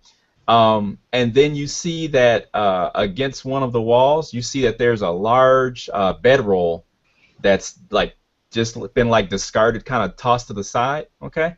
But Vilcor, you notice this right away. If this is somebody's bedroll, then they've got to be one big customer, you know. Okay, so I look at that. Oh crap! Yeah. And looking around for another way out of here. Okay. Don't touch a training dummy. Okay. You see that there's another doorway that leads to the north. Okay, and from underneath this doorway, you guys can see the flickering of the flames, you know, coming from underneath it. All right. I head in that direction with an oath to avenge the river folk. Okay. Okay. Okay. All right. I am in the direction sans oath. Okay. Following along, trident ready. Okay. Aim All right. forward. Okay. All right. You guys burst into this chamber, and you guys see that there's like stone stalactites and stalagmites, you know, that are coming from both the ceiling and the floor, and they're throwing like you know, it's making the room even more shadowy and everything. And as you guys come in here, you feel like waves of heat kind of washing over you, and you hear like a rhythmic like clanging, you know, in the air. The first thing that catches your attention is that there is a huge forge in the center of this chamber or area. Okay. How huge are we talking, real quick? I just want to clarify that.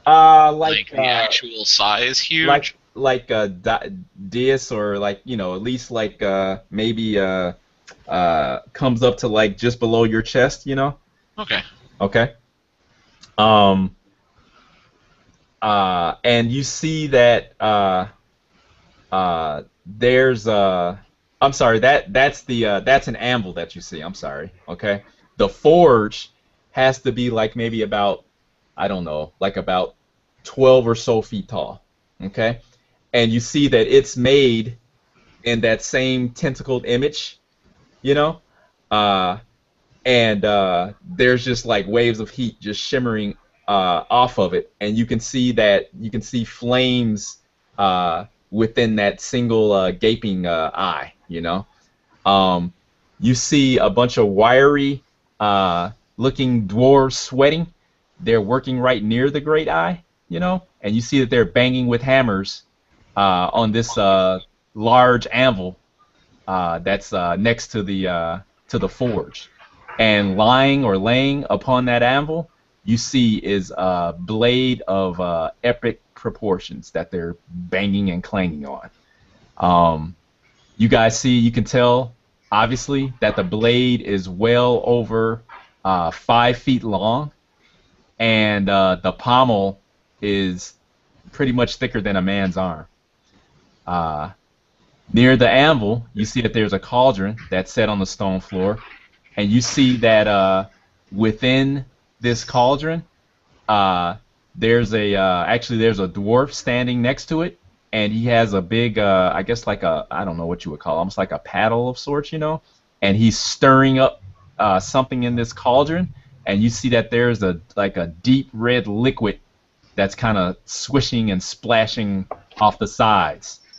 Okay, and as he's doing that, you see one of the blacksmiths. He grabs a dipper and he gets some of the fluid and quenches along the length of the blade with the fluid, and it kind of hisses, and you see smoke or whatever, go up into the air. And as that happens, the stench of death and burning blood fills the room. Okay? And I'm not done. Almost, though. To the right of the forge, you guys see standing there is an imposing figure. The figure has to be like a good 10 feet in height. You see it has a shock of red hair that bursts upward from his head. The figure's face still betrays his youth, and there's he has a short kind of red, beard that's kind of like not full grown, but just like a youngling's beard of sorts, I guess. But you see that his eyes are kind of like glowing almost. And you see that he has on looks like almost noble clothing. He's holding a great staff in one hand, and you see that there's a highly polished great horn that's hanging at his hip, and he's just like staring at that blade, almost like licking his lips almost. All right. Over to the side, kind of away from him, you see a group of smaller beings, and you notice that they have ebony dark skin and stark white hair. Okay. One of the figures walks over after the blacksmith poured the ladle full of fluid over the blade. He walks over to the blade and rests his hands on the pommel, and his eyes begin to glow as he starts chanting arcane phrases. All right. Scattered about the room, you see that there's a bunch of kind of raggedy looking cages, and in these cages you see humans kind of huddled, in terror. All right. That's what you guys see. Anyone else thinking we just made a wrong turn? Make it good. This is it. This is it. We've never been more right in our lives. All right. Well, with that, I don't know. Be like, you there! Stop enchanting that blade. Yeah, that's what's happened too. Okay, all right. Yeah. Well, while he's telling him to stop enchanting the blade, I'm going to rage and charge with my axe. Charge where? Charge like, what? no, really, I think that will be very bad for us. What are you charging? The one trying to enchant the blade. Oh, okay. You're charging. Okay, you're charging the okay. All right. $1.50. Right. I'll fire an arrow at that one as well. Okay. I'm gonna try to break open one of the cages. Okay. All right. Do we have advantage in this? Yes, you do. All right. You guys basically have the surprise for this first action, and then we will roll initiative. All right. Well, I rolled can I double count my 16, sneak so I attack guess in I'll that? take the 16. Yeah, take the 16, will you? What was that? I say, can I count my sneak attack in that? Or just advantage? Well, you weren't stealthing. Yeah, I wasn't stealthing. Yeah, so just advantage. Okay. Okay. Then what's Neri doing? I'm gonna go after one of the dwarves. That was the blacksmith. Yeah. Okay. All right. And then what's the monk doing?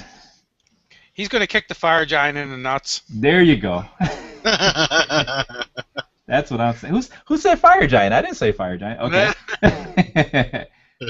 Is that Wanna be fire giant? Is that everybody? Nope, that's not me.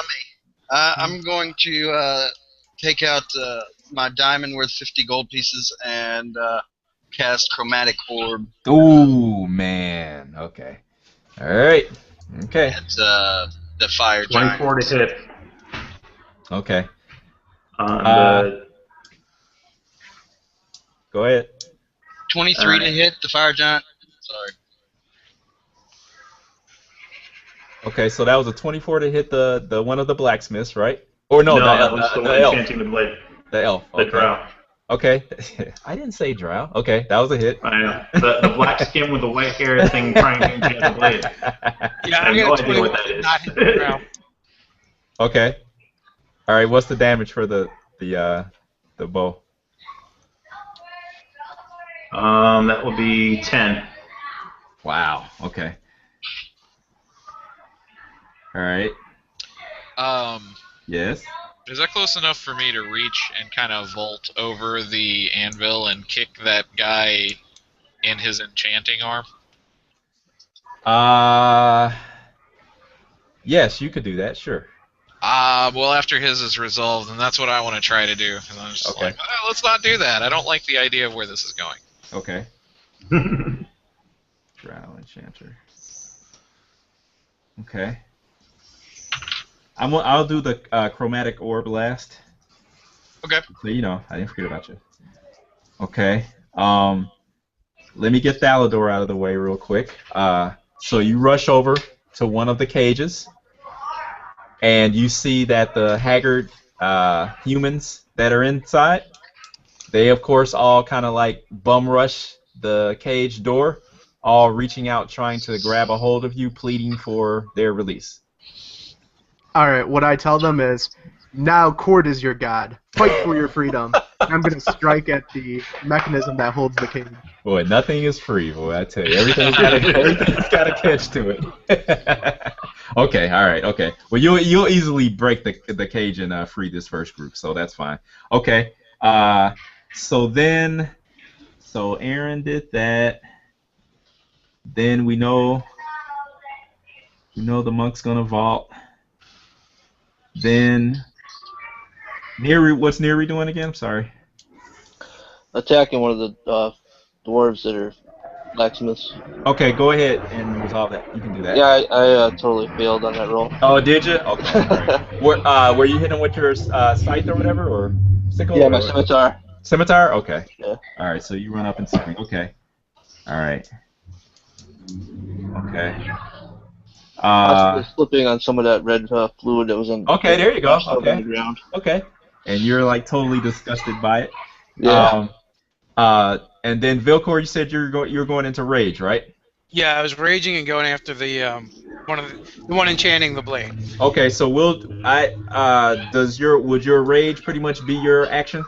No, it's a bonus action. It's a bonus action. Okay. All right. So go ahead and go after the guy. So 21 to hit. Wow. And if that hits, then 8 points of damage. Okay, that hits. Now, is that on the white-haired thing enchanting the blade? Yes. Okay. So that's the same one you hit. So that's 18 points total. And he goes down. So the enchanter drops. Okay.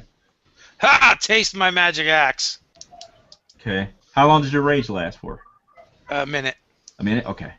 All right. Okay. And then Grassus was getting ready to do that. Dalador's done. Okay. Go ahead. Let's resolve Fox's monk for the vault. Okie dokie. Do I need to Because make the enchanter went down though, so. Well,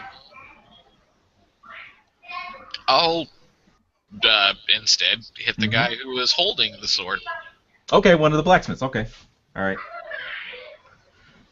Do I need to roll anything for like an acrobatics test or?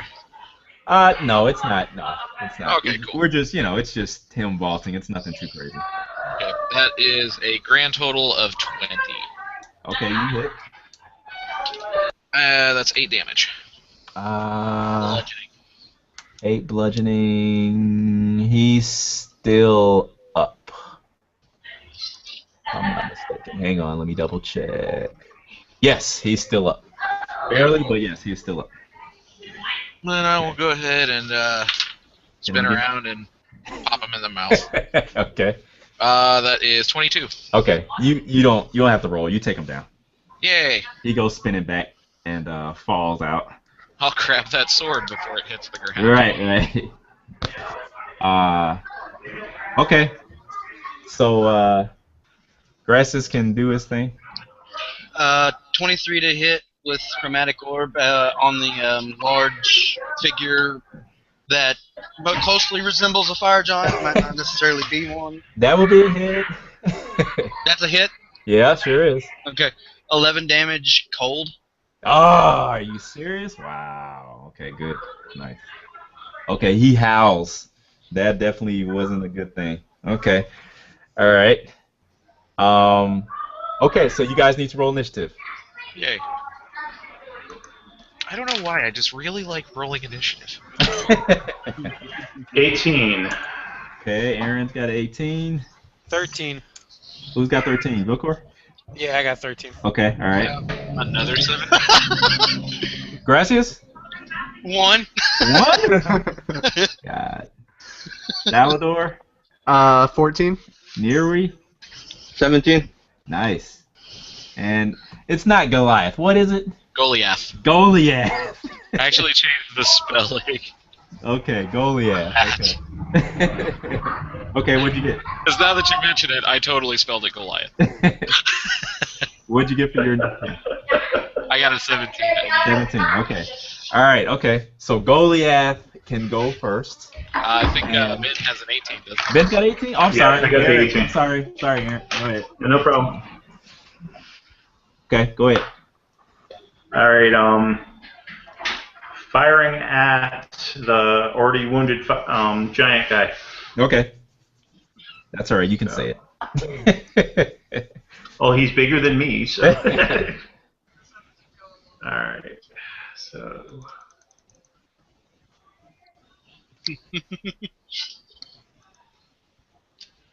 Um, 13? No. No. Nope. Okay. All right. Now it's Goliath.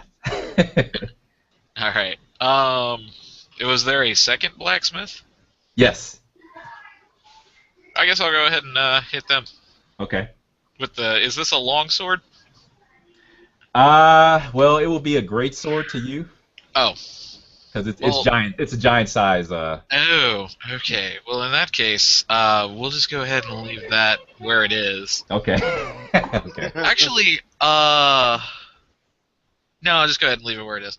And I'll just go ahead and do a couple quick punches about the chest and face.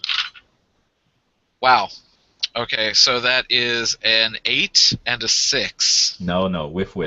Yeah. No? Yeah, Okay. I'm just gonna do jazz hands around here. Just Okay. like, hey, blacksmith, jazz Look at hands. it. Right. Okay, Neri can go. 9. So that's another. Yeah. Okay. I'm so still trying to catch my feet on this stuff on the floor here. the blood that's on the floor. Yeah. Yeah. That's what it is. Yeah. Okay.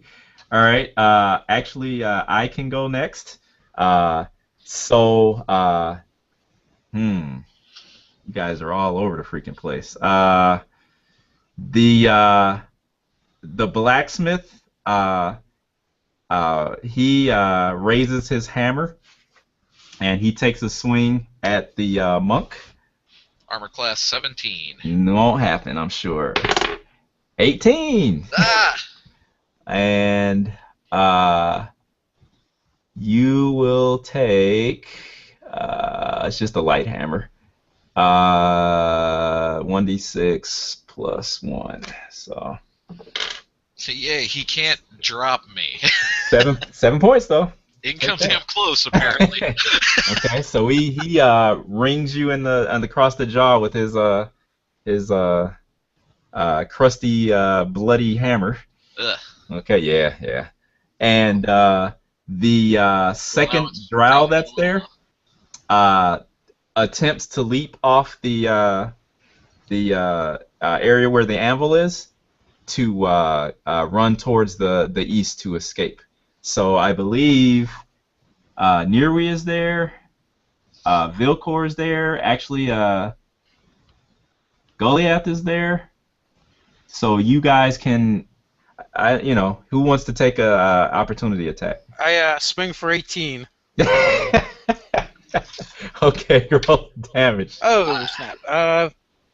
That is a 13 points. Wow. Oh, Okay. I have a natural 20. Okay. Well, Yeah. he explodes and gibs as you guys don't allow him to leave, and he goes down. Wow. Ha! Another one tastes the might of my magic axe. Yeah. The fire giant snatches the great horn from his side and lets loose a mighty blast on it as it echoes throughout the chamber. Okay. That's something I didn't want to happen and totally forgot about. Dalador. I'm gonna turn to the slaves that I freed and say, work on opening the other cages first, and then. Oh, go ahead. Oh, sorry. No, go ahead. Oh, I was gonna say, and then I'm going to run to Goliath and pray that Cord bestow some battle temperance upon him and relieve him of his wound and use lay on hands. Nice. Okay. Yay. All right. Make a either intimidation or persuasion roll. Okay. It'll be intimidation, I'm sure. Of course. Cord, have at thee, or else. It's a 20. Get Really? good. Wow. 18 Okay. plus 2. All right, so they shiver and quake, and they do your bidding. Okay, with a yes, my lord. They're Excellent. feeling the spirit of Cord upon them. That's right. Okay. All right. Okay, so go ahead and do the lay on hands. Alright, I'll use all 5 of it and give him Oh, 5 HP. Wow, nice. Okay. All right. Okay. Hey, that's pretty close to max. Yeah. Yep. Okay. Vilcor, it's your action now. I will charge the fire giant. Okay. All right. Come at him. Have at thee. Oh, that's not gonna be good. An 11. Okay, that doesn't do it. He I don't think so. he thrusts the staff out and manages to parry off your axe blow. Okay. And you can tell now this is a young fire giant. You know. What he's doing here, who knows? But he's probably very far from home. Let's see. Who do that's it? Oh no! Now we got Gracias. Sorry, your action.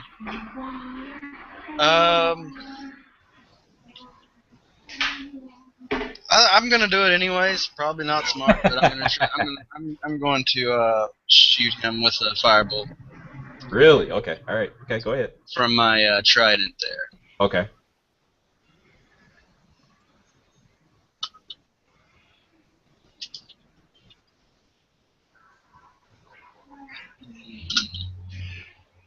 $25 to hit.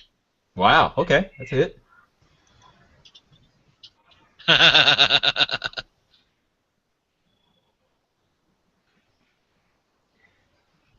4 damage. Okay. All right. It seems like it just dissipates harmlessly against him. Okay.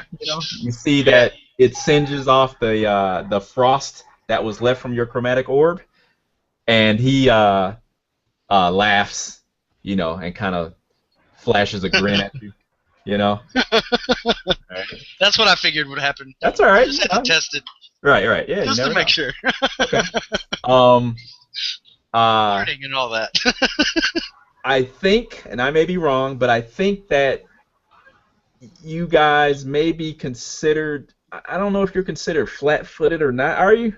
If someone is attacking from. They don't really have stealth? that. They don't really have that, so you don't. Yeah, the person attacking from stealth, if we're not aware of them, they have advantage. It's just advantage. Okay, so your armor class remains the same. It's just that Yep. they just have an advantage. Okay, thank you. Right, which could unfortunately give them the opportunity to use all kinds of other nasty abilities if they Yeah. have them, but, Yeah. still, it's Okay. pretty cool to get 2 shots. Okay. Get All 2 right. chances. So let me see here then. We shall go with Vilcor and Vilcor. Wow. Okay, that makes sense though. He's in the giant's face, so why not? That axe has gotten some attention. He's the man everyone wants to know. Right. They're wise to fear my magic axe. Man, they're not gonna get past your magic armor class. Is more like there's a 20. Okay, all right. So you feel the caress of a crossbow bolt. Ow.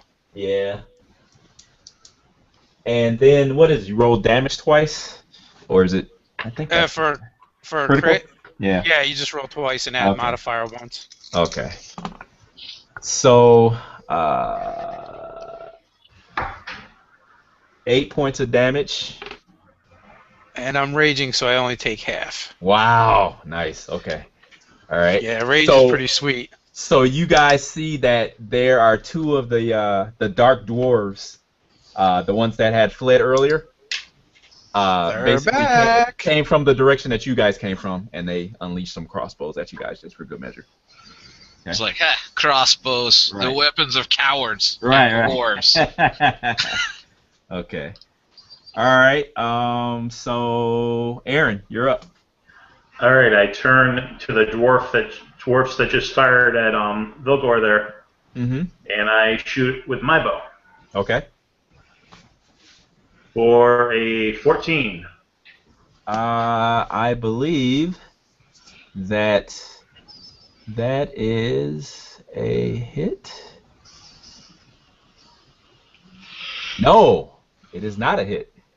It does not penetrate their chain shirts. Missed him by that much. Yep. Yep. Okay. Goliath. The monk. Is he there? Oh, sorry. Yep. I guess real quick, I'll that blacksmith is still standing, right? No. No. He tried to run for it and was cut down. There is also still one drow that is left, who has yet to have made his run for it. Well, the paladin is right next to me, and I imagine can go ahead and handle that. I'm gonna go ahead and run over to those two crossbowmen. Okay.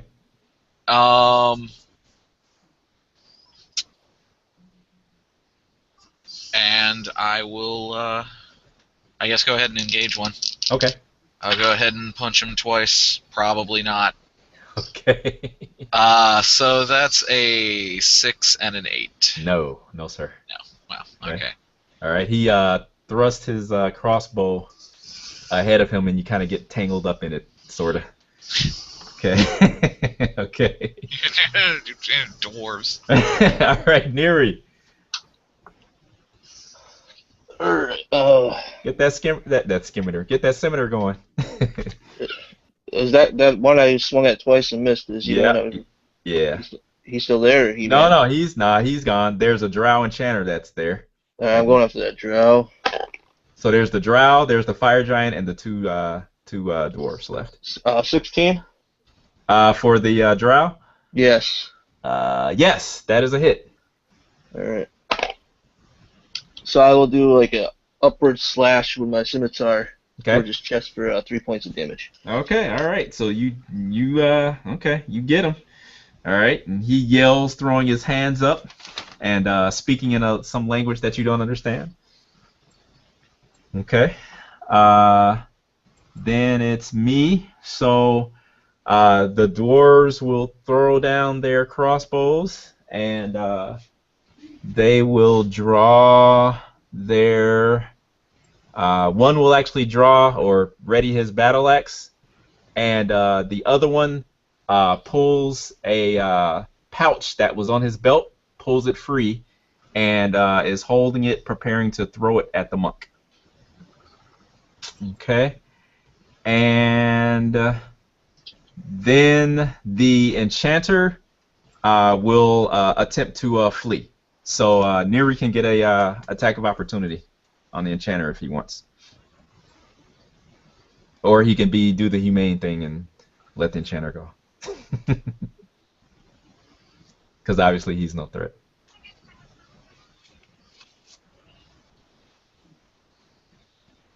And that silence means that no way he's going down, or what? What does that mean? You guys hear me? They're always a threat. Oh, okay, all right. You there, Rick? Yeah. Okay. The drow that you attacked Yes. is turning, and he's going to try to run. I'm gonna take a swing at him. Okay. 21. That's a hit. And that is for another 3 points of damage. Okay, all right. He's still okay. He falls away from the anvil and lands to the floor, and on his hands and knees, and he's having a hard time, but he's attempting to get up and continue on his way. Okay. Now, Vilcor, the fire giant turns toward you, his eyes aflame. Yeah, this is going to be unpleasant. He grabs that great staff he has with both hands and swings it towards you in an overhead arc, attempting to crack your head like an egg. And he doesn't hit 17. I don't believe it. Nice. Okay, he misses. The breeze is strong as he misses you. Yeah. I'll attempt to return the favor. Wait a minute, hold on, wait.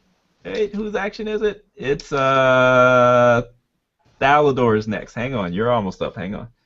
How are my new converts doing? Have they got another cage open yet? Yeah, they've got another cage. There's one more left. Alright, I'm going to tell the first group to go on to the second group to go on to the third cage. Okay. And tell the first group to bum rush the dwarves at the door and try Oh to my grapple them. gosh. Okay. You know what? Since you rolled so high before and it was intimidation, they don't like it. You know, this is not gonna be nice, but they kind of do it. They kind of rally each other and kind of start hesitantly moving towards the dwarves. I'll give you that much. Okay.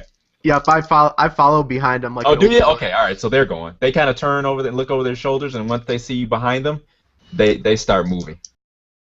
Excellent. I'm guessing that's going to take my entire action because that's. Yeah, that's fine. Yeah.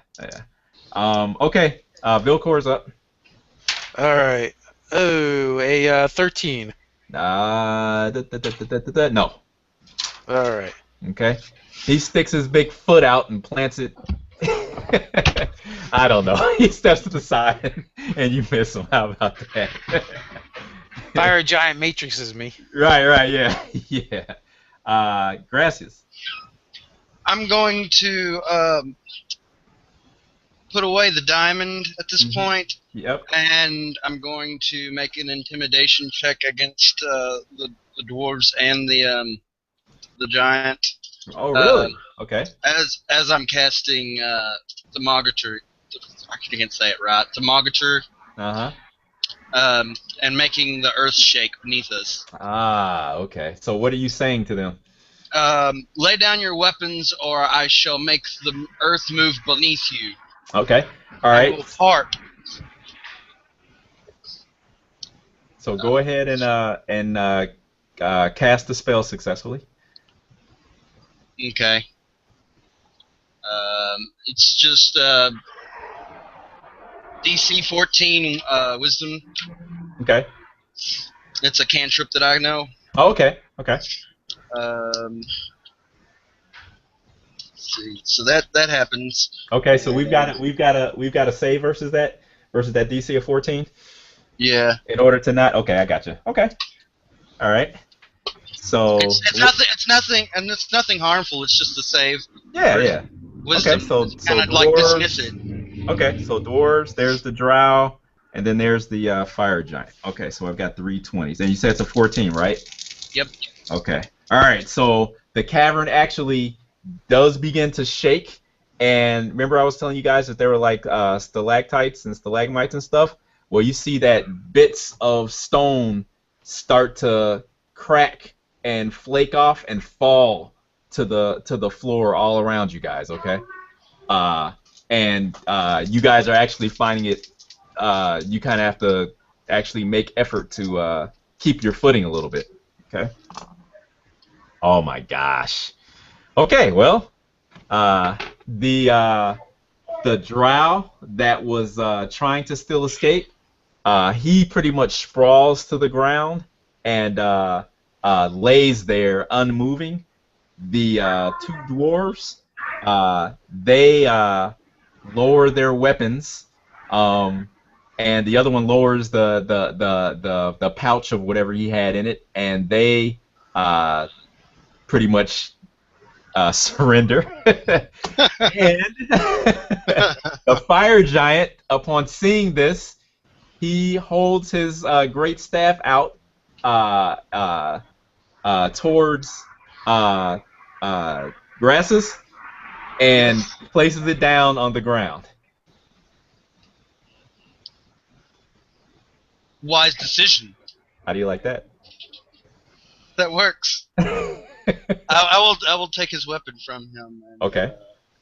offer it up to Vilcor or Thalador, whoever Okay. wants it. The sword or the staff? The staff. Okay. All right. I'll see to the dwarves and bind them up. Okay. And I'll keep my trident pointed at the giant in case he tries anything. Okay. You see that he is not happy at all, but he seems to have been bested.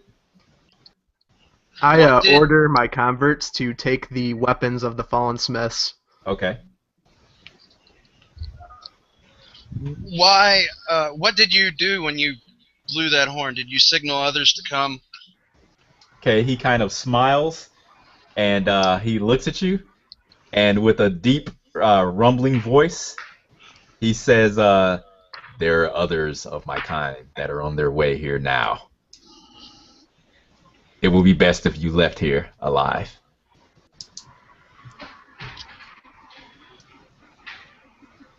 I have to All right. concur.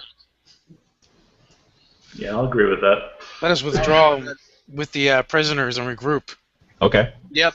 You're coming with this giant. He's coming with you? Okay. Oh yeah. Bind them up. Okay, he laughs, and he stands up, and he allows you to lead him out of this area, and you guys head back towards the entrance leading to the mountainside. All right. Yep, that's correct. Right. Heading back to town. Okay. All right. We're gonna end it there, guys. All right. Yeah. Fairly impressive victory. Thank all the gods. That you guys Who knows what would have happened if I was not? Thaumaturgy, man, that's crazy. Yeah. Of all Yeah. the things, that's good. Mm-hmm. Yeah. That's actually, that's actually good though. That says a lot because, every battle doesn't have to be won, by, whatever. It's different ways to get a good result, and that's good. I was surprised, but that's great. I rolled a 5, a 8, and a I don't know, a 7 or something stupid like that, So hey. Damn. Yeah, exactly. Wow. Exactly. Yeah, but that's good though. I began following Cord and was able to roll the hit. Yeah. That's pretty funny. Well, at that point, that's when I stopped hitting. So. Yeah, right. Yeah, that was good timing. That was good timing. So I hope you guys enjoyed yourselves. Yeah, it was fun, man. Oh yeah, it was lots of fun. It was great. Thank you for running. Oh yeah, hey, like I said, that was the. I'm still a little rusty with the 5th edition, rules, but I'll. Well, I think at this point we all are. Yeah. No DMG, no monster manual. Compared how about it? to older editions, this thing flows. Yeah. Oh yeah, it does. Yeah. I don't know. I was worried that I didn't want to have like a wall of opposition for you guys, but I mean this gives me really a good idea, if anything, how actually, well, you guys have a pretty large group, but you guys are pretty tough. I mean, considering all the different abilities and stuff you guys have, Yeah. Especially being first level characters. Yeah, that's what I mean. This was the least lethal game I've played in so far. Really? This is game number 4 for 5th edition. Really? This is the first time I haven't been dropped. Well, being that it's a one shot, and I try to take into consideration what you guys can do, you know. So I mean, to be honest with you, this is a large group for me. You know, normally it's like maybe three players, you know, and Okay. maybe four. But I just wanted to try to give enough variety of things for you guys to do besides just attacking everything. That was one goal, just to give you guys some ambiance and kind of have a little bit of a mystery there, and then kind of dole out the combat, a little bit so that you guys don't get too bored or whatever with rolling initiative and fighting stuff, even though that's what we do. But I just tried to mix it up a little bit. That's all. I think you accomplished that mission. There was some stuff going on. We had choices. Yeah. It was fun. It was good. There was a lot of different different styles of actions we went to, and Yeah. we got monsters that surrendered when it looked pretty hopeless instead of fighting to the death, which is really cool. Yeah. I learned that the hard way too. It's like, all of Dave's NPCs are all fanatics. They all fight to the death. Yeah, but I had a nice time.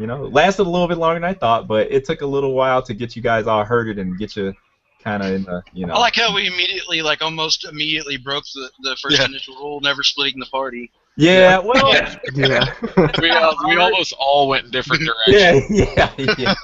Well, you guys are good because you let me take care of one group of guys first, then the next group, then the next group, which is good, and it's easier for me to keep track of everything, and then as long as you guys didn't each go into a different shop and start shopping, I'm good. Yeah. If that had happened, then you guys. Players are like a herd of cats. Yeah. But I mean, a good, you guys are a great group of players. The characters were really interesting. I don't know. I consider running a campaign of this. Definitely for sure. That'd be cool. Because there's a lot, there's a lot of background with your characters that we could definitely dive into, and it was fun. Yeah, it was fun. Yep, I enjoyed it. Thank you very much, sir. Okay. With that, I'm going to bow out. Thanks, And, David. Okay, yeah, it's late. Yeah. enjoyed playing with you all. Okay, all right, Alright, you guys. Gator. Awesome. And thanks for joining. Yeah, thanks for running, man. I really Okay. enjoyed it. Thanks All for right. having us. Talk to you. No, I was like, when I saw you were going to run a game, I was like, oh, I totally have to play in this guy's... Get out of here. No, seriously, I recognize your name from commenting on my videos. Oh, okay, yeah. I was like, oh, that would be super cool. I totally want to be under this guy. Okay. That would be fun. Yeah, well, I think I'm my toughest critic, so of course You did a good job. You did a good job. everything. Oh, I appreciate it. Yeah, totally. Good job, man. Yeah, it was awesome, man. I'm a fan. Oh my gosh. Okay. Mhm. Yeah, I couldn't run a game with 6 people. I couldn't do it. Well, like I said, you guys helped me out, because there was a lot going on, but everybody kind of was patient, We didn't have a whole lot of guys talking over each other, which was great. Everybody kind of, you guys were good players. What can I say, Give yourselves a round of applause. There you go. So but I think but when I do it again, I think I might have to say maybe 4 players max, maybe. Because I kind of feel like I kind of rip you guys off because I'm kind of jumping around so much and I'm trying to, It's tough playing online with 6 guys, I think. Yeah, it is. Yeah. It's kind of a trade-off. You have a big party. You've got a lot of power when you get into a fight. Mm-hmm. But between those fights, everybody gets their time divided. Yeah. Right. Yeah. Yeah. So Yeah. that's just kind of the trade-off that's role-playing games. Yeah, it is. Yeah. Yeah. I'm still pretty new to role playing, so I was trying to find spots to sneak in there. It was kind of tough. It can be, Rick. Yeah, it can be tough. I mean, and that's kind of my fault, man, because No, it's not your fault. The only thing I really wanted to do was talk to an animal, so I got that done. That was pretty cool, though, man. I like playing druid, so I was kind of happy to see that. I was like, yeah, that's pretty cool. And then, I'm in a Castles and Crusades game, and I hadn't played any D20 fantasy stuff in years, because I was burnt out on it, to be honest, Yeah. And a buddy of mine that I met online, he was running, so he said, yeah, you need to join it. And I rolled up a druid in that game. But the difference is, in that game, it's more old school, so that I really can't do anything very much, I don't get to do any of the fun druid stuff until way down the line, and it's kind of frustrating, And when you see a game like 5th edition where they give you a lot of fun things to do right out of the gate, it's like this is what I'm looking for, Yeah. So I really think that was definitely a step in the right direction. And they let you they let you rocket through the lame levels really fast with the new way that the experience system's weighted. Yeah. I also like that it looks like they're putting a lot more emphasis on what your character can do over what magic items you're toting around. That's another thing. Yeah, the magic item examples I've seen are toned way back. That's good though. But you don't need those bonuses as much anymore because you look down the road of your character and you're like, man, by the time I should have a magic item like that at the power it was in like 3.5 Pathfinder, I don't need it anymore.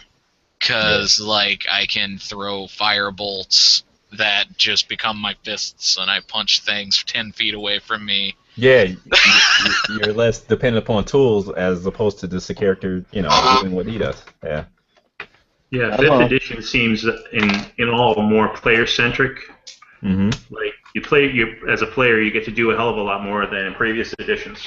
Yeah. And a lot more focus on character. Which I love. Such. Yeah. Which is really the first time D&D's ever really been that character-centric. It almost reads like an old Palladium book now. Yeah.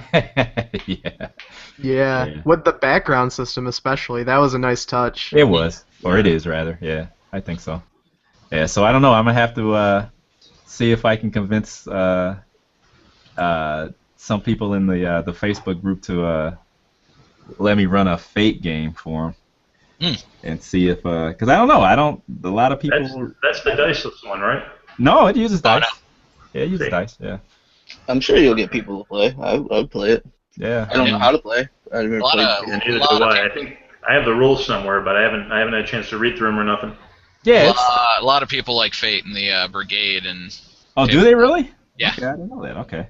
I haven't played a whole lot of it yet. I'm still iffy about Fudge Dice. Yeah. Myself, but I have to learn it because the Demon Hunters RPG is. That's right. I saw that. New edition on Fate Core, so. Yeah. I got to make peace with that immediately because I will not be playing Demon Hunters. How far out is that though to release? The Kickstarter is launching on the 16th of this month. Of this month, so next week. Okay. Yeah. Yeah. Okay. Yeah, that's cool. Yeah, I think it's good. It's just a different way of thinking, but it's deceptively simple, and I don't know. I think it's fun, Yep. Guys get tired of me preaching about it, but I think it's if you like something, you talk about it all the time. So definitely. That, and I would like to also either play or run The Strange. Oh, yeah, that looks interesting. I keep hearing about that. What is that one about? I think it's kind of like, you guys familiar with like Lords of Creation? Remember that old game? No? Oh boy. Okay, I'm showing my age. Okay, it's kind of a multiversal type of genre. That's the best way. Are you familiar with Numenera's system, the Cypher's engine? Nah, I haven't played yet. Nope. Okay, well it's very simple, it's very fast, and I like it. Okay. All right. That's what The Strange uses. Right, The Strange is a relatively normal-ish world, like ours, except surrounded by this other place called The Strange. And what you end up with is these dimensions, like these worlds being created within The Strange by the fiction. Okay. Of people. Nice. So it's almost like what are those things called? The creatures that take the form of fictitious. Chimera? No. Jesse, what are those things called? Like a djinn? Huh? Like a The djinn? things that like in a New Nightmare, the creatures that just take the form of fictitious monsters. I don't know. I can't remember what they're called, but it's like, so you have like but you have like a world that's like based off Sherlock Holmes because it just absorbed the novels and made it. Oh, okay, that's okay. You have like all kinds of fantastic worlds as well, and some of them they don't know where they came from, but they're not from Earth. Okay. Oh, wow. They're from other places in the universe. They're fiction, so things can get real weird. Yeah. And the characters are people who can traverse the strange and go from place to place. Place to place, yeah. Nice. That almost sounds like the Asylum game that the guy who wrote the Delta Green Oh, yeah? Okay. game did. Yeah, you're all in an asylum, and the game master is in control of the asylum and all the doctors in the asylum and all the inmates. You don't know why you're there, so pretty much through the game you're trying to figure out why you're there, get like some of your sanity back, get some idea of what you were before, and like it's crazy game. Wow. But it's all based off the King in Yellow and the Carcosa legends and everything. Yeah. Yeah, it looked really interesting. Okay. So yeah, so there's that. My spouse just told me that there should be a world in the strange based off the lusty Argonian maid. Yeah. Then I think there's the Eclipse phase. Eclipse phase. I can't talk. That's brewing. I think that may start fairly. That would be cool. soon. I'm trying to get Jonathan interested in that as an option because he's been wanting to run it. Okay. He's got all these books for it. Yeah. I'm super into transhumanism, so. Really? Okay. Yeah. It's like a perfect kind of world for me because it's super far tech sci-fi, like kind of gonzo sci-fi in its own way, and super transhumanist. Like you can look through that stuff and find where it's like. You can pretty much like upload your consciousness into whatever form you want to be, up to and including there's like bodies are just called morphs, and all that matters is the mind. And one of the an example of a way out there morph is basically a whale that has been genetically engineered to live in the corona of a star. So, I mean, it's like they're really pushing the envelope, and I mean, it's like you can't get any further away from traditional role playing. It's just crazy, it's possible to be a thing that's just like 100 little robots. Yeah, I mean, or just plain energy, or just not energy, but just plain information. They have these infomorphs that are just ghosts in the machine. It's crazy. Wow. Yeah, so I gotta, there's a bunch of stuff that I'm really glad that I joined the Facebook group because it's really nice to I think maybe Juice was saying in one of his videos or something that